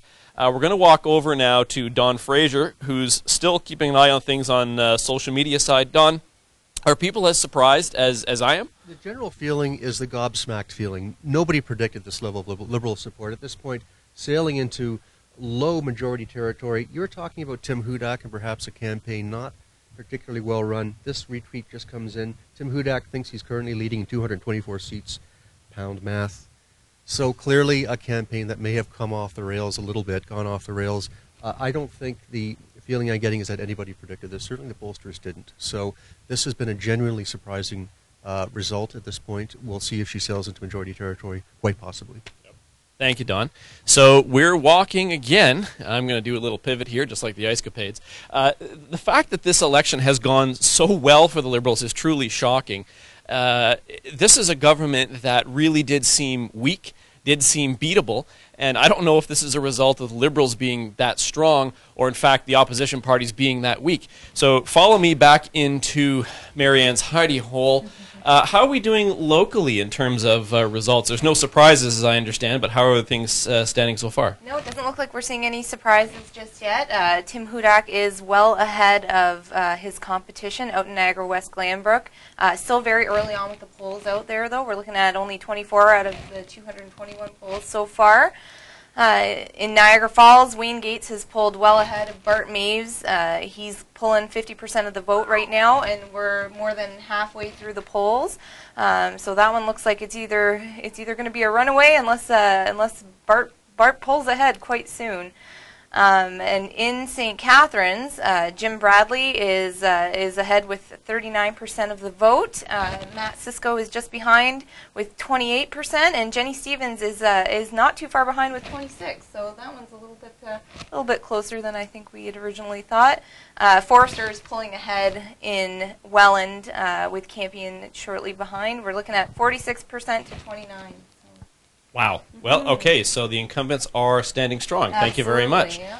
And we're walking, and we're going to go back to the green room here. We're going to do a little Ice Capades pivot. I don't know if they have backward reporter walking event at the Olympics. We're going to pop into the green room where I'm hoping everybody's behaving themselves. Gentlemen, welcome back to TV Land. We're going to start with Walter Sendzik. Walter, of course, is the CEO of the Greater Niagara Chamber of Commerce. Walter, we're looking at a possible Liberal majority government if things keep going the way they're going. Pretty much everybody's jaw is on the floor, I think, at this point. What's your reaction to the latest numbers? Well, I guess you just can't believe the polls. When you look at what happened with BC, Alberta, and Quebec, the polls have all been wrong. So it starts with the question, you read the polls, they say it's going to be a minority. We could be looking at a majority, and you ask yourself, what are the pollsters doing wrong? Well, you heard it, pollsters. You're all fired. And really quick, of course, you've already heard from him tonight, longtime columnist Doug Harrod, waves for the audience. Doug, did you see this coming at all? Did you think that the Liberals would be able to have this level of support tonight? No, I was sort of fluctuating between a Liberal minority and a Conservative minority, I think, like most people. But, yeah, to think that it might be a Liberal majority will set the Conservative campaign to be one of the worst ones ever run in Ontario. I mean, it's just astonishing. The Liberals were obviously there for the taking, and to have this kind of result is astonishing. That it is. I'm not even sure what to make of it. You almost think that you're going to wake up tomorrow and this didn't actually happen, and the election will be that much closer. So we're actually going to wander. Where are we going to go next? Let's go talk to some of our editors while we're out here. So we're walking. Those of you who haven't actually seen the Standard Newsroom before, this is where all the magic happens. I know, you're jealous. So we're gonna zip around the corner, and we're going to talk to Gord Howard. And Gord has been getting our pages ready for our hard copy edition for tomorrow. You've been watching the results come in all night, Gord. I barely can articulate anything resembling a sentence because I did not see these results coming. What do you make of this? It's very surprising. Most people were torn between would it be a Tory minority, Liberal minority. It could have went either way, and the polls seem to say that too, but Liberal majority, I don't think anybody saw that coming. Is this, in your mind, an issue that the pollsters just got it wrong and that Liberal support was much deeper? Or is this really a symptom of the PCs and the NDP unable to communicate a message effectively to voters that they liked? I don't know. I wonder if a lot of people didn't make their decision at the ballot on the way to vote. I mean, I think it might have been that close. As a lot of people said, there wasn't a good choice. Maybe at the end, a lot of people were afraid to make that commitment to the two Tories. Well, it could be. It could very well be that the job plan was a real problem. Well, that's the latest from the newsroom, and we're going to be right back after this commercial break.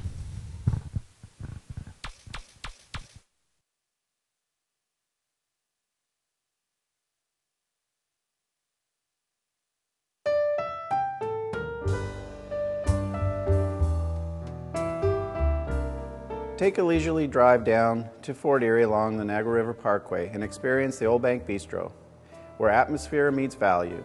You can bank on that. Or visit us at oldbankbistro.com and enjoy. The Greater Niagara Chamber of Commerce is Niagara's largest business organization with over 1,500 members representing 45,000 employees. With a dedicated advocacy team, the Chamber works hard to keep the cost of doing business in Niagara competitive and help businesses grow.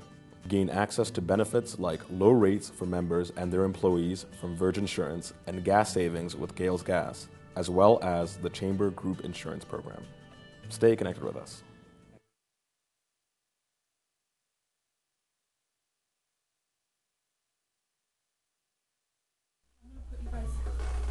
Seconds, 15 seconds. Well, welcome back to Niagara Votes 2014. Welcome back to Niagara Votes 2014, brought to you by the Old Bank Bistro and Bar in Fort Erie, and brought to you this hour by the Greater Niagara Chamber of Commerce. More results are starting to come in, which we'll get to right after this video with NDP leader Andrea Horvath. The Niagara Falls riding faces a number of serious issues, particularly jobs.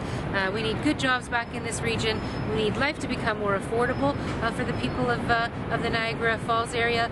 And we also need to make sure our healthcare system is meeting the needs of people in this area and in the Niagara Falls riding in particular.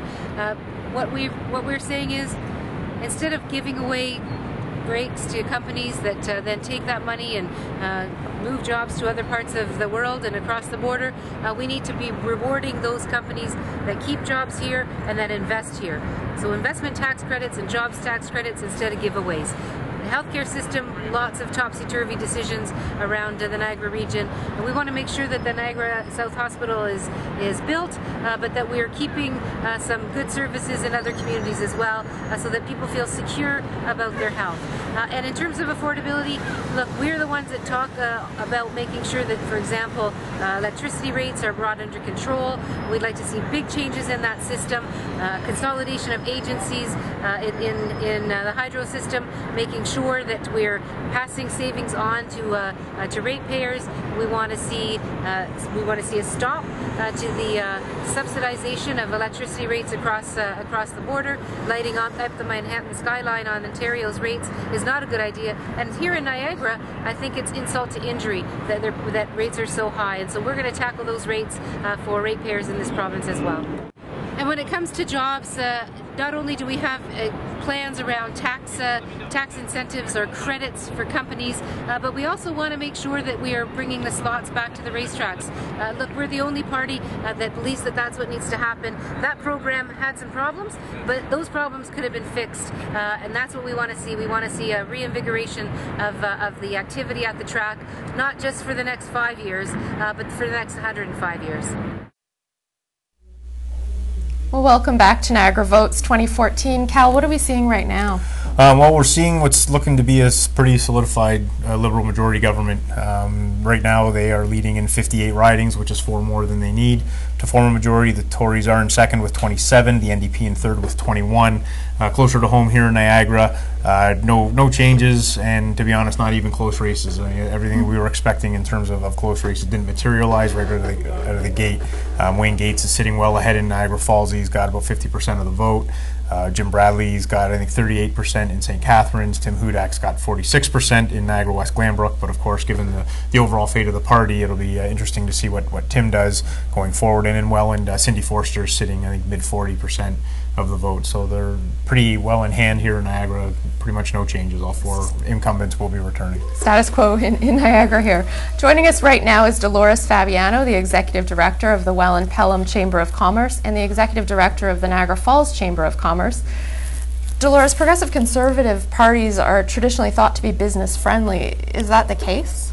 We like to think so. But you know, whatever party we end up with, we're going to have to work with, and it looks like we've got a Liberal party to work with. So what is your approach with the Liberals coming in with a majority government? That's 4 years of I guess, consistency. You don't have to worry about the uncertainties that come with a minority government. How does the business community approach this particular Liberal government? Well, we'll approach them the same way we have in the past. We'll make our calls, and we'll ask them to try and create that environment that allows business to do what they do best, create jobs and sustain their businesses. And right. So for the businesses specifically in Niagara-on-Lake, Niagara Falls, Fort Erie, Welland, Pelham, what do they need? What actions or policies or oversight from the provincial government do they need to succeed? Well, I mean, the taxes are always an issue. I mean, we're talking about transportation. The GO is a hot issue right now. The electrical issue right now about reasonable rates for our manufacturers, all those things. And given what we heard on the campaign trail, how are you feeling in terms of being able to accomplish any of those things with this new government coming in? Well, I'm shocked at the results, like most folks are. I mean, the definition of insanity is doing the same thing over and over and expecting a different result. We're going to work for a different result and hope it's there. Yeah. Can it be done? I mean, we heard a lot of talk on the campaign trail about the deficit, about job creation, about the size of Ontario's debt. I guess what has to be done to support the business community? Well, you know what? I really don't have that answer. I'm not sure. I mean, there were a lot of things said, a lot of promises made. We'll see how it rolls out. Yeah. Now, you've got a bit of an interesting position representing several different municipalities. Yes. And you've got two districts that are, on one issue in particular anyways, at odds in terms of the South Niagara Hospital. Right. What are your thoughts on the South Niagara Hospital and where it should be located? I mean, is this something this government's going to be? You are killing me tonight. Well, something this government's going to have to tackle, and and they started back in February. I mean, they were there at the dawn of the by-election. Correct. At that South Niagara or the Niagara Falls site. Yes. Is that a good site for it, or should we be looking elsewhere? Or is there another alternative? Yeah. Whether it's a good site or not is. Far brighter people who can determine that over me. They've made the commitment to that site. We're all about the best health care that we can get here in Niagara. If that's the site that it needs to be, that they've decided it will be, so be it. Let's get it done. Yeah. Now, the other interesting thing with the two districts that you represent, you've got NDP members in both of them. We certainly do. What does that mean? How do you approach that situation? Well, Welland has been an NDP riding for over 38 years. It is what it is. You work with those politicians as best you can. And, we have had some successes in Welland with the 406 extension and all of the investment in Niagara College. We just keep chipping away. Yeah. Does it make a difference which party your local MPP is versus if their party is different from the government party? Yeah, I believe it does, although in the Welland riding, we've never known anything different. Well, not in my time. We've heard from a lot of businesses down there who said that they feel that they've been punished because they're part of an NDP, or they've always voted NDP. And well, it's interesting. The Conservative candidate in the Welland riding had some pretty provocative campaign signs saying, 38 years of nothing. It's time for change. And I think those hit home. Yeah. Andrea Horvath, the NDP leader, took a lot of criticism in this campaign from people within the NDP camp for saying she's moved too far to the right or too far to the center at the very least, because she was talking a little bit more about small business supports and kind of that pocketbook populism. Are you encouraged at all by that position? Is this a new NDP that is easier for business to work with? Well, I hope so, because that's what we've got in our ridings, both of the ridings that I serve. So I hope so, but we'll see. Early days. So what other issues, I guess, are going to be important for the businesses in the communities you represent?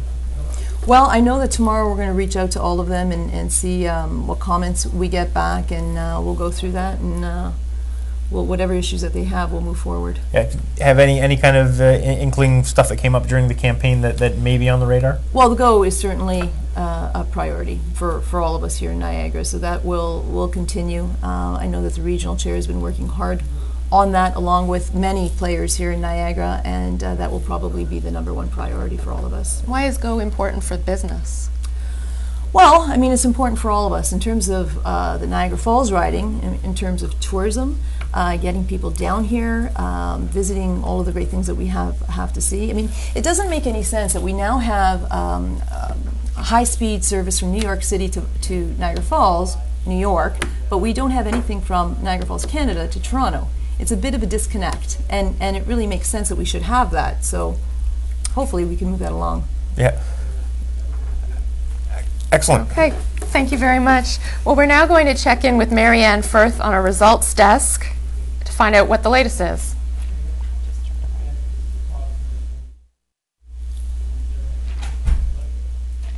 So it's 10:10, and we're back at the results desk. No surprise here that Tim Hudak is still in the lead with 40% of the vote over McCormick and David Mossy with 23 and 28% respectively.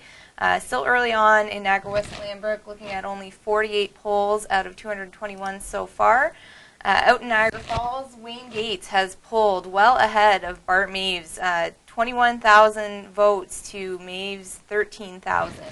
And we're quite close to calling that riding, 249 polls out of 268, so it's getting quite close.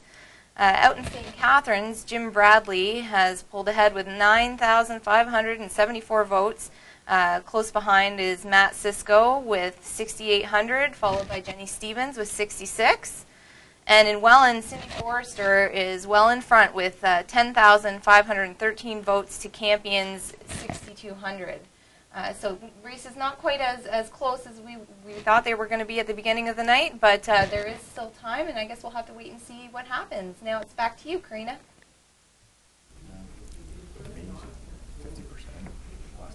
Well, thanks, Marianne. And we're joined again by Standard columnist Doug Harrod. What do you think about what you're seeing tonight? Well, I guess I'm like everyone else. I mean, I think everybody was kind of thinking more in terms of a conservative minority or a liberal minority, and then to see this onslaught, it's amazing. This may go down for the Conservatives as the worst conceived campaign in the history of Ontario politics, the way things are going. Yeah, I think the one thing that worries me, Doug, about this result is what it speaks to this campaign and what worked in this campaign. And we're seeing the Liberals getting a huge wave of support across the province. And I don't think there's any argument that the last week they've been incredibly negative. And that's my biggest concern, is that this result really underscores that negative campaigns get results. Well, true, but I think that the Conservatives set themselves up for it. Like they were throwing a fastball right down the middle of the plate for them to hit out in terms of taking such a hard line. I think it allowed people to have an anybody but Hudak approach in the individual ridings, like where the NDP might have been seen as a second or 1-2 battle with the Conservatives. The anti-conservative support would coalesce around the NDP, and I think in Liberal riding, or where the Liberals were seen as running 1-2, that sort of support coalesced around the Liberals. You know, sort of the anti-Hudak vote, as it were. And there would be all sorts of analyses once this thing is over, but the Liberals ended up taking a quite more of a left of center approach, I think, in this campaign than normal. And to me, it opened up the center. And nobody filled that in. And the Conservatives, in retrospect, might have had the opportunity to sort of hew more closely to the center that may have allowed them to at least have the potential to grab some votes that beyond their core support. But the position they took really didn't lend itself to that. So it's like there's any number of Monday morning quarterbacks. That's a football analogy. Yeah, I did better in the hockey pool than you. We are being told that Sun Media is now calling a Liberal majority, and we're going to go to a video with Premier Kathleen Wynne. Our number one priority in Ontario as a government is to foster an environment where jobs can be created and where the economy can thrive. And that means making sure that we invest in people and their skills, that we invest in the right infrastructure in every part of the province, and that we create a business environment that allows entrepreneurialism and allows business to thrive. Every time I went to a round table, whether it was on a factory floor, as I did in Eastern Ontario, or in a farmer's field, I heard about the opportunities that would allow us to play to our strengths in this province. And that's my responsibility as Premier, is to find a way to support those businesses and communities in the things that they already do well, but that they can do better if they have just a bit of support. I don't think that cutting across government services is the answer. The reality is that the Conservatives would slash across government, and in terms of the NDP, they don't believe in supporting business. The size of the province and the variety of the geography means that we have such a diverse economy and such potential. And so if we're going to compete, we've got to be smart, we've got to be on the sharp edge of innovation, and in order to do that, we have to be willing to invest. That's our #1 priority.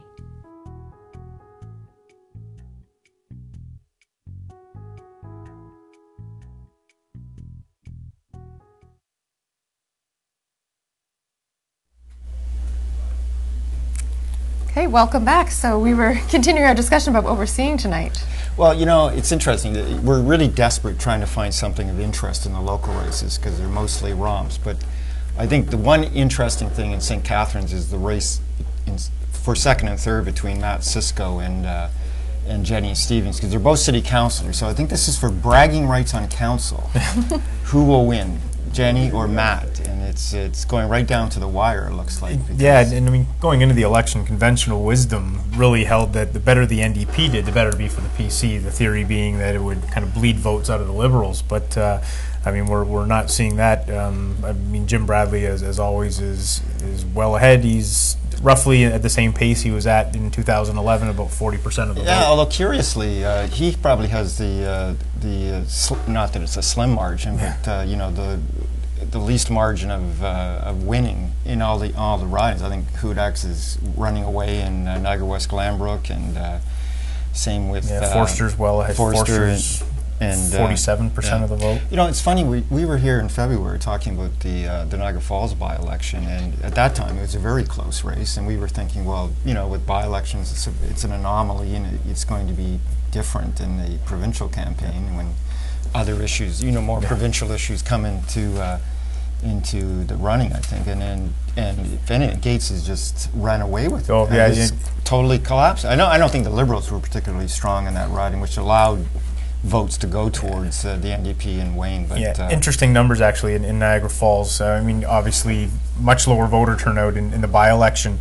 Wayne Gates is about 7,000 votes ahead of where he was in February. The Liberals are actually behind the pace that they were. They were sitting at about 14% of the vote. Wow. They had 19% in February. So the Liberal vote still hasn't recovered in Niagara Falls. Bart Maves is well back of Wayne Gates at 31%. Gates is sitting at 48.7. And they've also changed candidates since the by-election too.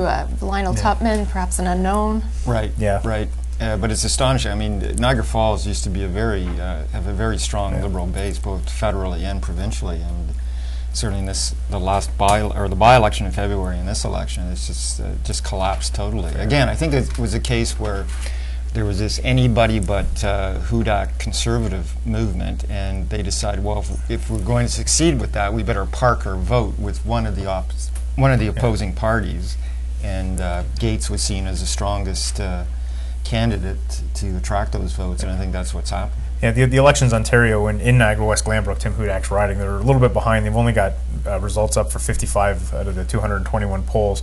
But even there, it's got to be worrisome for Tim Hudak. Yes, he's going to win his riding, but his numbers are way behind where they were in 2011. He's sitting at about 40% or 39% of the vote. In 2011, he won the riding with 51%. Yeah. Well, I think, you know, I think you could run a Labrador Retriever for the Conservatives in that riding, and a well-trained one. But and I think they would succeed there. So it's astonishing that he would. Yeah, I guess it just speaks to. Do you think, given this result tonight, is this the end of Tim's run as leader? There will be. I think Tim's resignation will rival the speed of light tonight.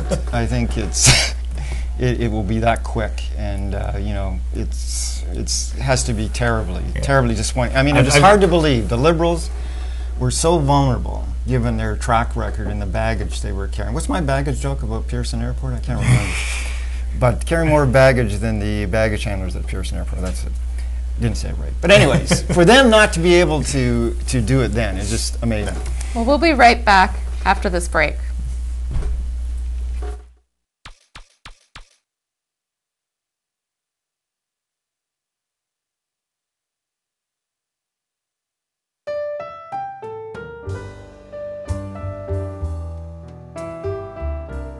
Take a leisurely drive down to Fort Erie along the Niagara River Parkway and experience the Old Bank Bistro, where atmosphere meets value. You can bank on that. Or visit us at oldbankbistro.com and enjoy. The Greater Niagara Chamber of Commerce is Niagara's largest business organization with over 1,500 members representing 45,000 employees. With a dedicated advocacy team, the Chamber works hard to keep the cost of doing business in Niagara competitive and help businesses grow. Gain access to benefits like low rates for members and their employees from Virgin Insurance and gas savings with Gales Gas, as well as the Chamber Group Insurance Program. Stay connected with us. Hi, I'm Rob Welch of Lancaster, Brooks & Welch. Thanks for watching Niagara Votes. We're Niagara's full-service law firm. We've been invested in the community for over 130 years. With integrity and commitment, you can rely on our expertise and a current perspective on legal matters that affect Niagara. Serving the Niagara Peninsula since 1987, Electronic Depot is your exclusive retailer for all of your audio-video needs. Featuring premium and exclusive brands often sought, Electronic Depot is a brick-and-mortar store offering the surroundings to demonstrate and evaluate the product you desire. We also offer service and installation of all products we sell. Visit us on Facebook or online at theelectronicdepot.ca.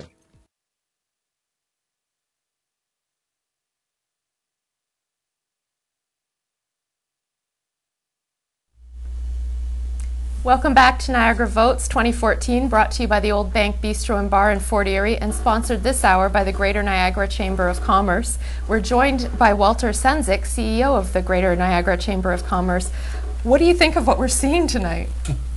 Well, I don't think anyone predicted the majority for the Liberals, so there's going to be a lot of pollsters who are going to go back to their formulas and they're going to look and say, how could they have gotten it so wrong? And if this is a protest vote against the lack of vision for any of the parties in terms of, I think most people thought it was going to be a minority, and what we see with the results today is that there is an interesting event has taken place in Ontario, because I don't think any party really had the vision to carry a majority, but so that's I think the story is that why is there a majority when each party really didn't have the vision to go forward. Well, with this one in particular, I mean, we essentially know what's coming next.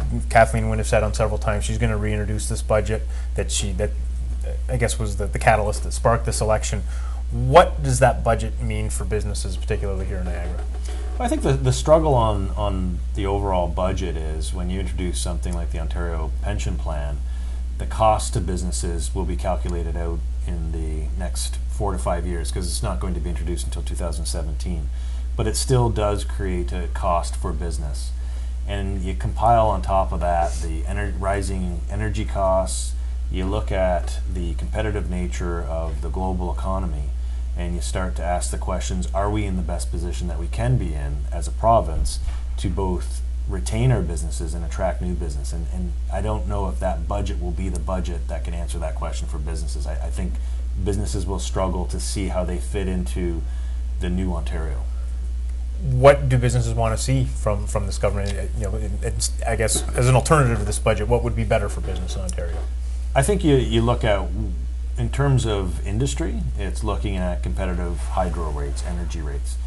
When you look at small business, it's looking at the regulatory burdens, and people talk about regulatory burdens a lot. It's real. When you talk to the person who is running a winery, when you talk to the person who's running a restaurant, and they talk about the kind of overburden on having to fill out forms, and that is the kind of talk when you talk about productivity. That's the kind of issue when you talk about productivity. So what businesses are looking for is signals that, one is we're looking after our own financial house, two is we're creating a competitive place for which our businesses can be successful, and three is we're helping business, not hindering business growth. And again, I don't see that necessarily moving forward as being the focus of the government of the day. And if we want to create the kind of prosperity that we talk about, it has to be done by building and supporting the private sector. And that's where I think businesses are struggling today. How do you feel Niagara sits right now with no change? We've got 4 pretty solid victors in Niagara. What does it mean for this region in particular and the representation we're sending to Queen's Park? I'll be honest with you, it's difficult for Niagara, and it's difficult from a business perspective, because I said this before, when businesses internationally are going to look to relocate or locate their operations, they look at political climate. So when you look at the greater Toronto area, when you look at Southern Ontario, and you were an international business looking to operate, you were going to look at what is the political representation. And in Niagara, you've got the 2 NDPs in Welland and Niagara Falls, and that will and does have an impact on attracting new business to the community. And that's not something that's a political ideology, that's just a fact of doing business. So if you're a European company and you're doing a checklist of where I'm going to locate my international business, extend a branch of my business into a certain country or province, you're going to look at things like political climate, what is the mentality or what is the way of a community, and one of the elements is who they're electing. That does have an impact on Niagara, and until we realize that, I think we're going to struggle, and that's just a reality of who we put in office. I've got to imagine though one area that should be good for Niagara is the GO Transit. We've heard from Premier Wynne and from Transportation Minister Glenn Murray about Niagara is on their radar, and it is something that they push forward. Jim Bradley has talked about it on the campaign. Are you confident that we can make this happen? I think with Minister Bradley's support and who's being behind this 100%, and I think with what you've been hearing from Wayne Gates on how he's supportive of Go to Niagara, I think Go to Niagara is more a reality than it was even 6 months ago, and I wouldn't be surprised if by September there's an announcement that Go will come to Niagara, and that will be a catalytic moment in which we are finally plugged into the GTA economy. And the impact of that will start to show itself in the coming years, being able to have that kind of umbilical cord connected to the GTA. We've asked some of our other guests about this, but how is it going to help Niagara? Like when you're talking about being connected to the GTA, are you talking about people being able to get jobs outside of the region, or people coming to the region? It's both. It's the mobility. It's the movement of people. So when you talk to a manufacturer in St. Catharines who's having a struggle to attract that kind of talent, this kind of connectivity along the corridor into the GTA allows talent to come into Niagara, but it also allows people to live in Niagara and work elsewhere. And that's a critical component of how we're going to build the economy, is by attracting people to work here, but also allowing people who live here to go to other parts of the GTA and work in an affordable way, because as we saw with the gas prices last week, gas prices aren't getting cheaper. So having an affordable transportation system that goes into the GTA and a regular transportation system will be a benefit for both Niagara and for the communities that we're attracting into Niagara. So you were just talking about some of the struggles that local businesses have. How are you going to approach this government tomorrow, I guess, since it is the same government now? What's your strategy? Do you have to change your strategy? Or? Well, I think fortunately we don't have to hit the reset button. I think we can now confidently get in front of government, and we have a list of areas that we're working on, and we don't have to re-educate. We can now meet with the current government, and now that they've got a majority, we can say, here's what we've been working on, and here's what you said you're going to do, and we want a timeline for how you're going to do this. And that is probably the biggest benefit of the turnout for today's election, is that starting tomorrow, we don't have to re-educate. They know where we stand, this current government. And so now we're going to be standing at their door saying, now you have to deliver. It looks like we are going live right now with Rob Houle to the Jim Bradley campaign. Area last time. This time the spillover effect was very helpful, but you never know when you're starting out how it's going to be. You start to pick that up when you go door to door and when you're speaking to people, and you get the vibe response. What wasn't in this campaign was a lot of activity or or anti-leader situations you have when you've had some there several terms. Mr. McGinty was there, for instance. He was there 3 terms as a premier. You start to accumulate enemies along that line. With a new leader, a new approach, it made a significant difference. And I had a great team working with me. You can't do this without a good team like this, and I'm extremely grateful to them for it. And of course, on that line of negativity, Port Athens didn't get that kind of thing. Liberals did campaign. How do you think your party did as a whole?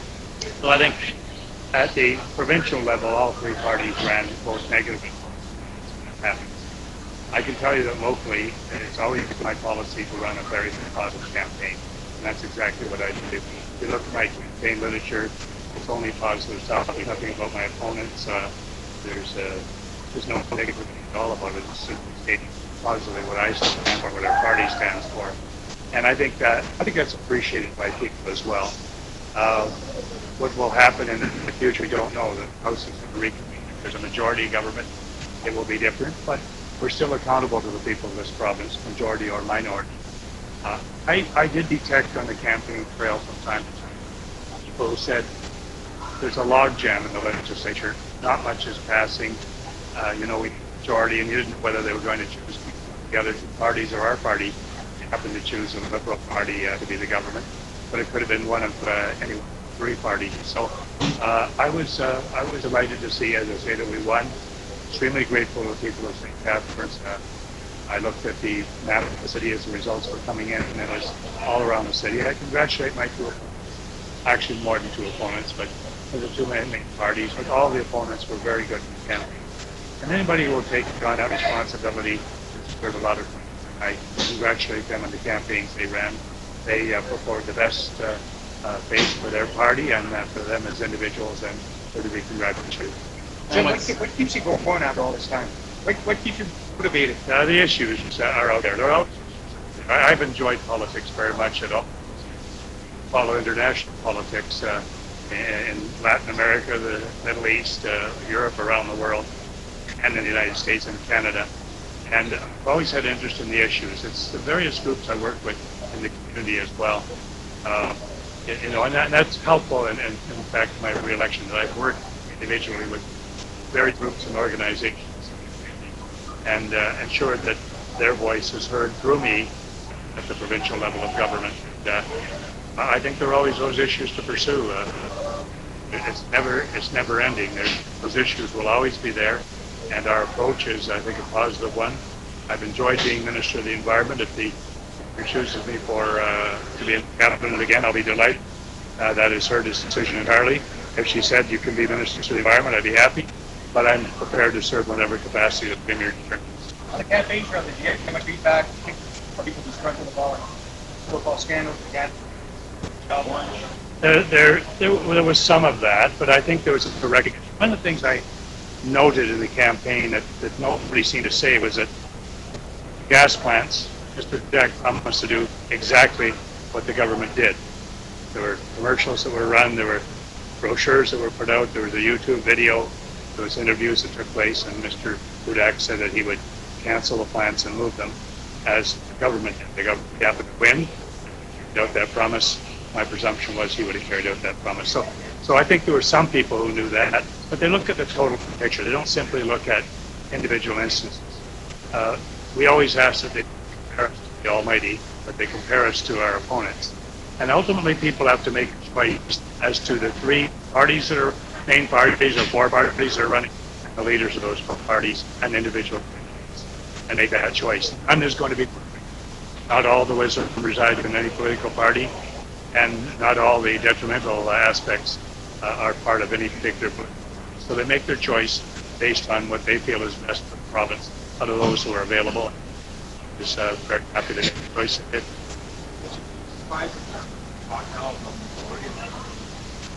I didn't know what was going to happen when I was...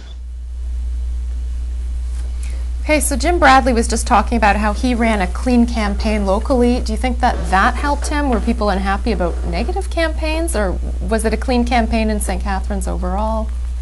Well, I think you had 3 candidates who ran a campaign of integrity. And I think kudos to all of them, to Matt Cisco and Jenny Stevens and Jim. They stuck to what they've accomplished or what they wanted to do for the city, and that's, in today's politics, it's actually refreshing. Yeah, to hear Jim say he ran a clean campaign and not disputing that, but I think above him, or the broader provincial campaign, very much wasn't. How much of a factor do you think that had in tonight's results?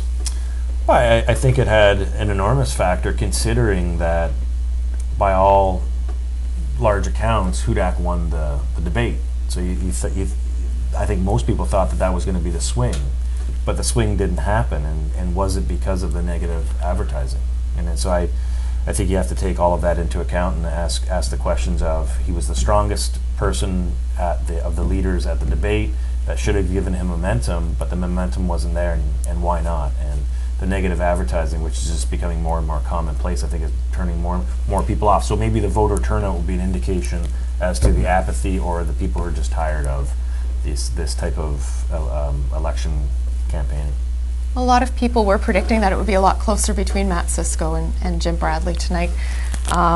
Matt Cisco's campaign team really worked hard, I think, in this area. We saw a lot of Matt Cisco signs. Jim Bradley has been the MPP in St. Catharines for 36 years, 138 days as of today. You've obviously worked with him through your job. What do you think his hold is on the city?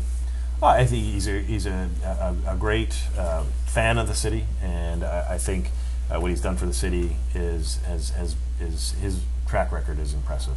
Okay, we're now going to go to the Wayne Gates campaign with Tony Rasciuto in Niagara Falls. Bring jobs to our young people so they can stay right here in Niagara and get out of the basements of their parents. We got an obligation for our young people. I want to thank the seniors who worked so hard on my campaign. I also want to thank many union activists who helped me. I owe you a lot. I also have to say thank you to my union. I will never forget my roots. I'm who I am today because of what I went through for all those years. I want to thank my wife.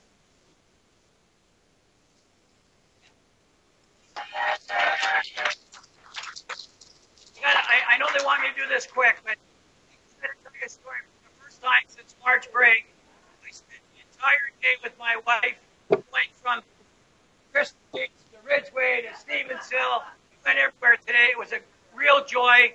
We didn't even have one fight in the 12 hours we were together. It was an incredible day. So I want to thank my daughters who are here, Chantel, Kim, and Jacqueline, my beautiful grandkid.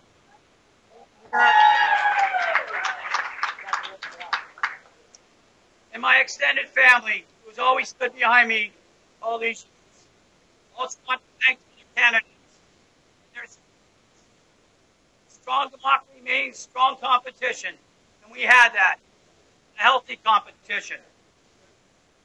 Since the by-election, we have seen that the Niagara region want change. Over the last month, a lot of walking, a lot of knocking on doors, and a lot of listening, and that's the key. Listening. That's the back of the room. Just thought I'd say that. The people in this riding want to see action. They want to see a GO train. The game changer for this region and our young people. On getting the slots back at the racetrack. Building a new Niagara Falls hospital. Use local workers, local businesses, local engineers. Put people back to work. And the efficient affordability. That was what this election was all about. And we campaigned for progressive change that will help the middle class and working families. I will continue this campaign in Queen's Park and in our community right here. I intend to continue to be very vocal, very assertive in driving forward with an agenda of change. That includes targeted tax credits for jobs. The plan's simple. You hire somebody, you get a tax credit. Let's put people back to work, particularly young people. Families and communities here have taken a lot. Now we must turn a corner, and I'll be working on your behalf. Make sure that happens. This is what I am. Campaign, call me Pinocchio. I just want to make it clear.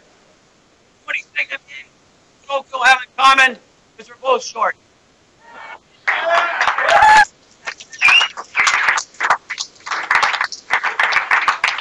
Let's be clear. You work for pretty special interests. I work for you, and you. Both this meeting, we've done a lot, and there's a lot more to do. I look forward to working with all of you in the coming months and years to make our communities even stronger. I am ready to deliver results for Niagara Falls riding in Queen's Park. Now let's all enjoy the rest of the evening after a long, hard campaign. And I want to finish by saying thank you, thank you, thank you. Have a great night, everybody. Okay, we're going to take a quick break. We'll be right back.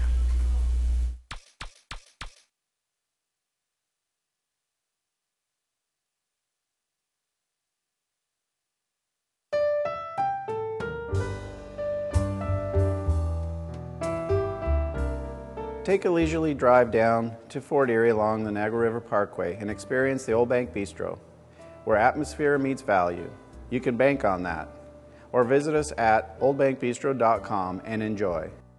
The Greater Niagara Chamber of Commerce is Niagara's largest business organization with over 1,500 members representing 45,000 employees.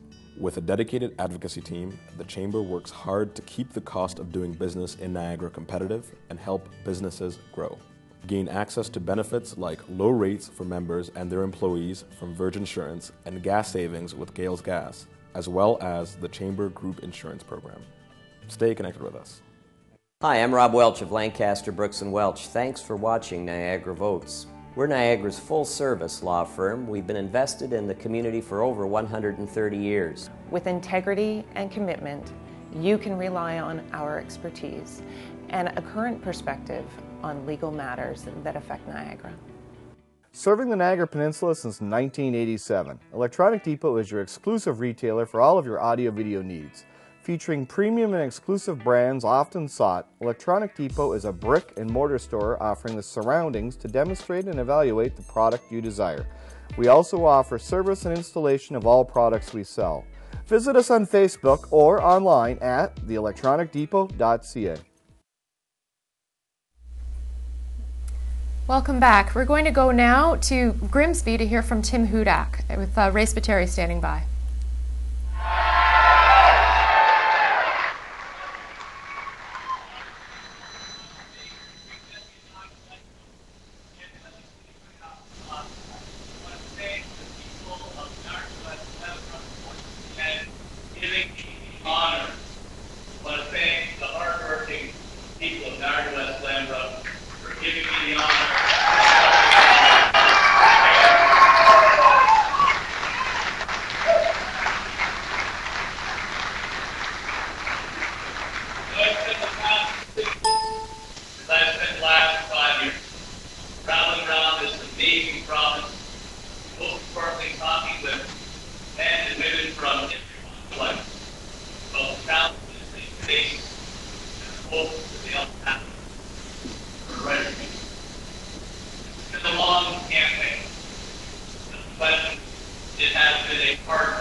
although they will have the opportunity to live between Ontario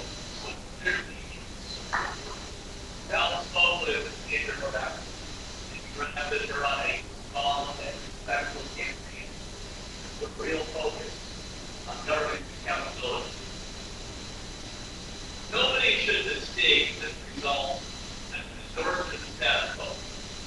Happening with promise very different behavior from what we've seen these past 11 years. She will be held accountable if she does not deliver on that change. Ontario families rightly expect to see a level of transparency and a standard of conduct that is dramatically different from the political record of these past years. They expect a government we can afford and an end to wasteful bureaucracy.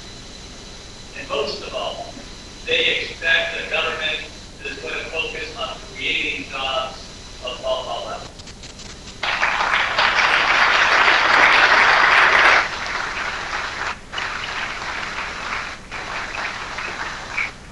I am immensely and will forever be proud of the campaign we ran and the clear vision of hope that we put before the people of the great province of Ontario.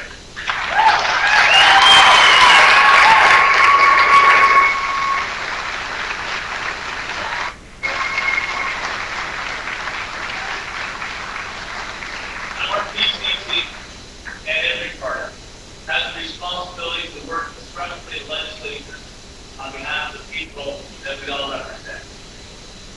And we have a responsibility to stay true. Stay true to what the voters send us to Queen's Park to do. Our team will put private sector job creation first in every decision because turning around Ontario's job crisis is the only way to get real security and prosperity for all Ontario families, and the only way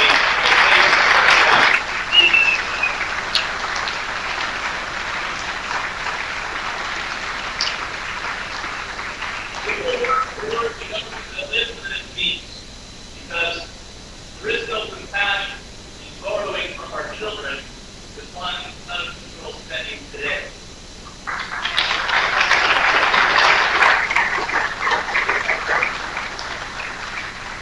I am proud of what our team has accomplished, and I am optimistic about our party's future. But I will not be leading the Ontario BC Party. I will meet with caucus and party executives in coming days to begin the process of selecting a new leader. I will lead our party and our caucus only until that new leader is elected. But I will do so knowing the Ontario BC Party remains strong.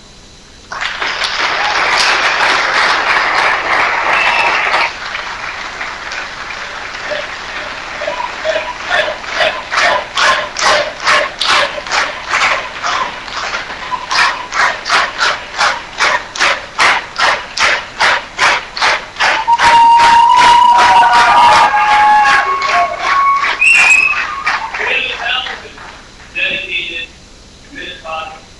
We have rebuilt our party's grassroots organization. We have put important issues on the public agenda, especially job creation and affordable government. It is a tremendous honor to represent the good people of Niagara West Clanbrook. I will continue to earn your trust as your member of the provincial parliament.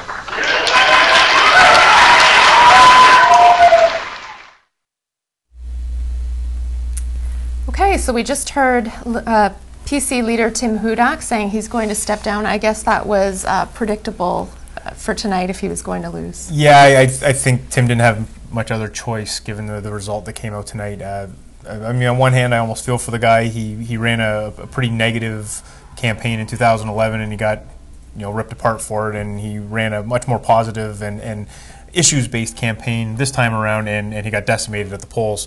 But really, I mean, this is a PC party that needs a new direction in leadership. Where that's going to come from, Hard to say at this time. I'm not sure what kind of bench strength the party does have. Christine Elliott's name comes up every now and then in discussions I've had with people about possible successors to Tim Hudak. So that's one name that's out there. Whether some former colleagues of Tim's from the Mike Harris days who are now federal MPs, and Tony Clement and John Baird, whether they consider coming back to run provincially, unsure, but not overly surprising that Tim's announcing his resignation after tonight's results. Well, he will still be the MPP for Niagara West Glanbrook, a riding that he has held since 1995. Let's look at some of our riding results tonight and what's happened across Niagara. Yeah, just really quickly, and we're very close to the end here, and we're not expecting much more to change with these results. In the Niagara Falls riding, we are seeing Wayne Gates well ahead. He's got 47.5% of the vote. A vast improvement over his by-election results in February when he secured 39% of the votes. There are only 2 polls remaining to report there. The second place, Bart Maves, 32%. So it's got to be disappointing for Bart in the campaign there. They were much closer in February. In Niagara West Glanbrook, Karina, as you mentioned, Tim will hold on to his riding there. But again, his numbers are off even in his riding. There's still quite a few polls to be reported in Niagara West Glanbrook, but Tim Hudak is sitting at about 40% of the vote. Should be noted, in 2011 he won this riding with 51% of the vote. The Liberal, the Liberal, David Mossy is in second place with 28.4% of the vote in Niagara West Glanbrook. Moving to the St. Catharines riding, as we've said, there are no changes. Jim Bradley has held on to the seat again. Seat he has held since 1977. Jim Bradley has 40.8% of the vote, roughly where he was in 2011 in terms of both raw votes and vote percentage. Matt Sisko, the city councillor, is in second with 29% of the vote, and Jenny Stevens for the NDP, also a city councillor, in third with 24.6% of the vote. The NDP has gained a little bit in St. Catharines. Yes.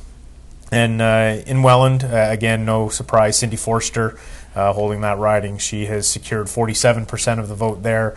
PC Frank Campion, the Tory candidate, also a city councillor in Welland, has 28% of the vote. Benoit Mercier for the Liberals got 19.8%, so almost 20% of the vote for the Liberals in Welland. Okay. We're going to take a short break and we'll be right back.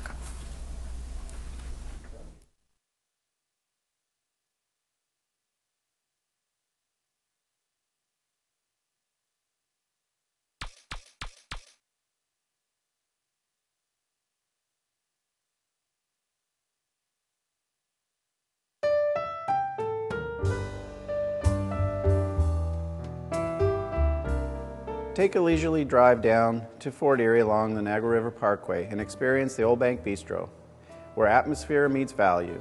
You can bank on that. Or visit us at oldbankbistro.com and enjoy. The Greater Niagara Chamber of Commerce is Niagara's largest business organization with over 1,500 members representing 45,000 employees. With a dedicated advocacy team, the Chamber works hard to keep the cost of doing business in Niagara competitive and help businesses grow. Gain access to benefits like low rates for members and their employees from Virgin Insurance and gas savings with Gales Gas, as well as the Chamber Group Insurance Program. Stay connected with us. Hi, I'm Rob Welch of Lancaster, Brooks & Welch. Thanks for watching Niagara Votes. We're Niagara's full-service law firm. We've been invested in the community for over 130 years. With integrity and commitment, you can rely on our expertise and a current perspective on legal matters that affect Niagara. Serving the Niagara Peninsula since 1987, Electronic Depot is your exclusive retailer for all of your audio-video needs. Featuring premium and exclusive brands often sought, Electronic Depot is a brick-and-mortar store offering the surroundings to demonstrate and evaluate the product you desire. We also offer service and installation of all products we sell. Visit us on Facebook or online at theelectronicdepot.ca.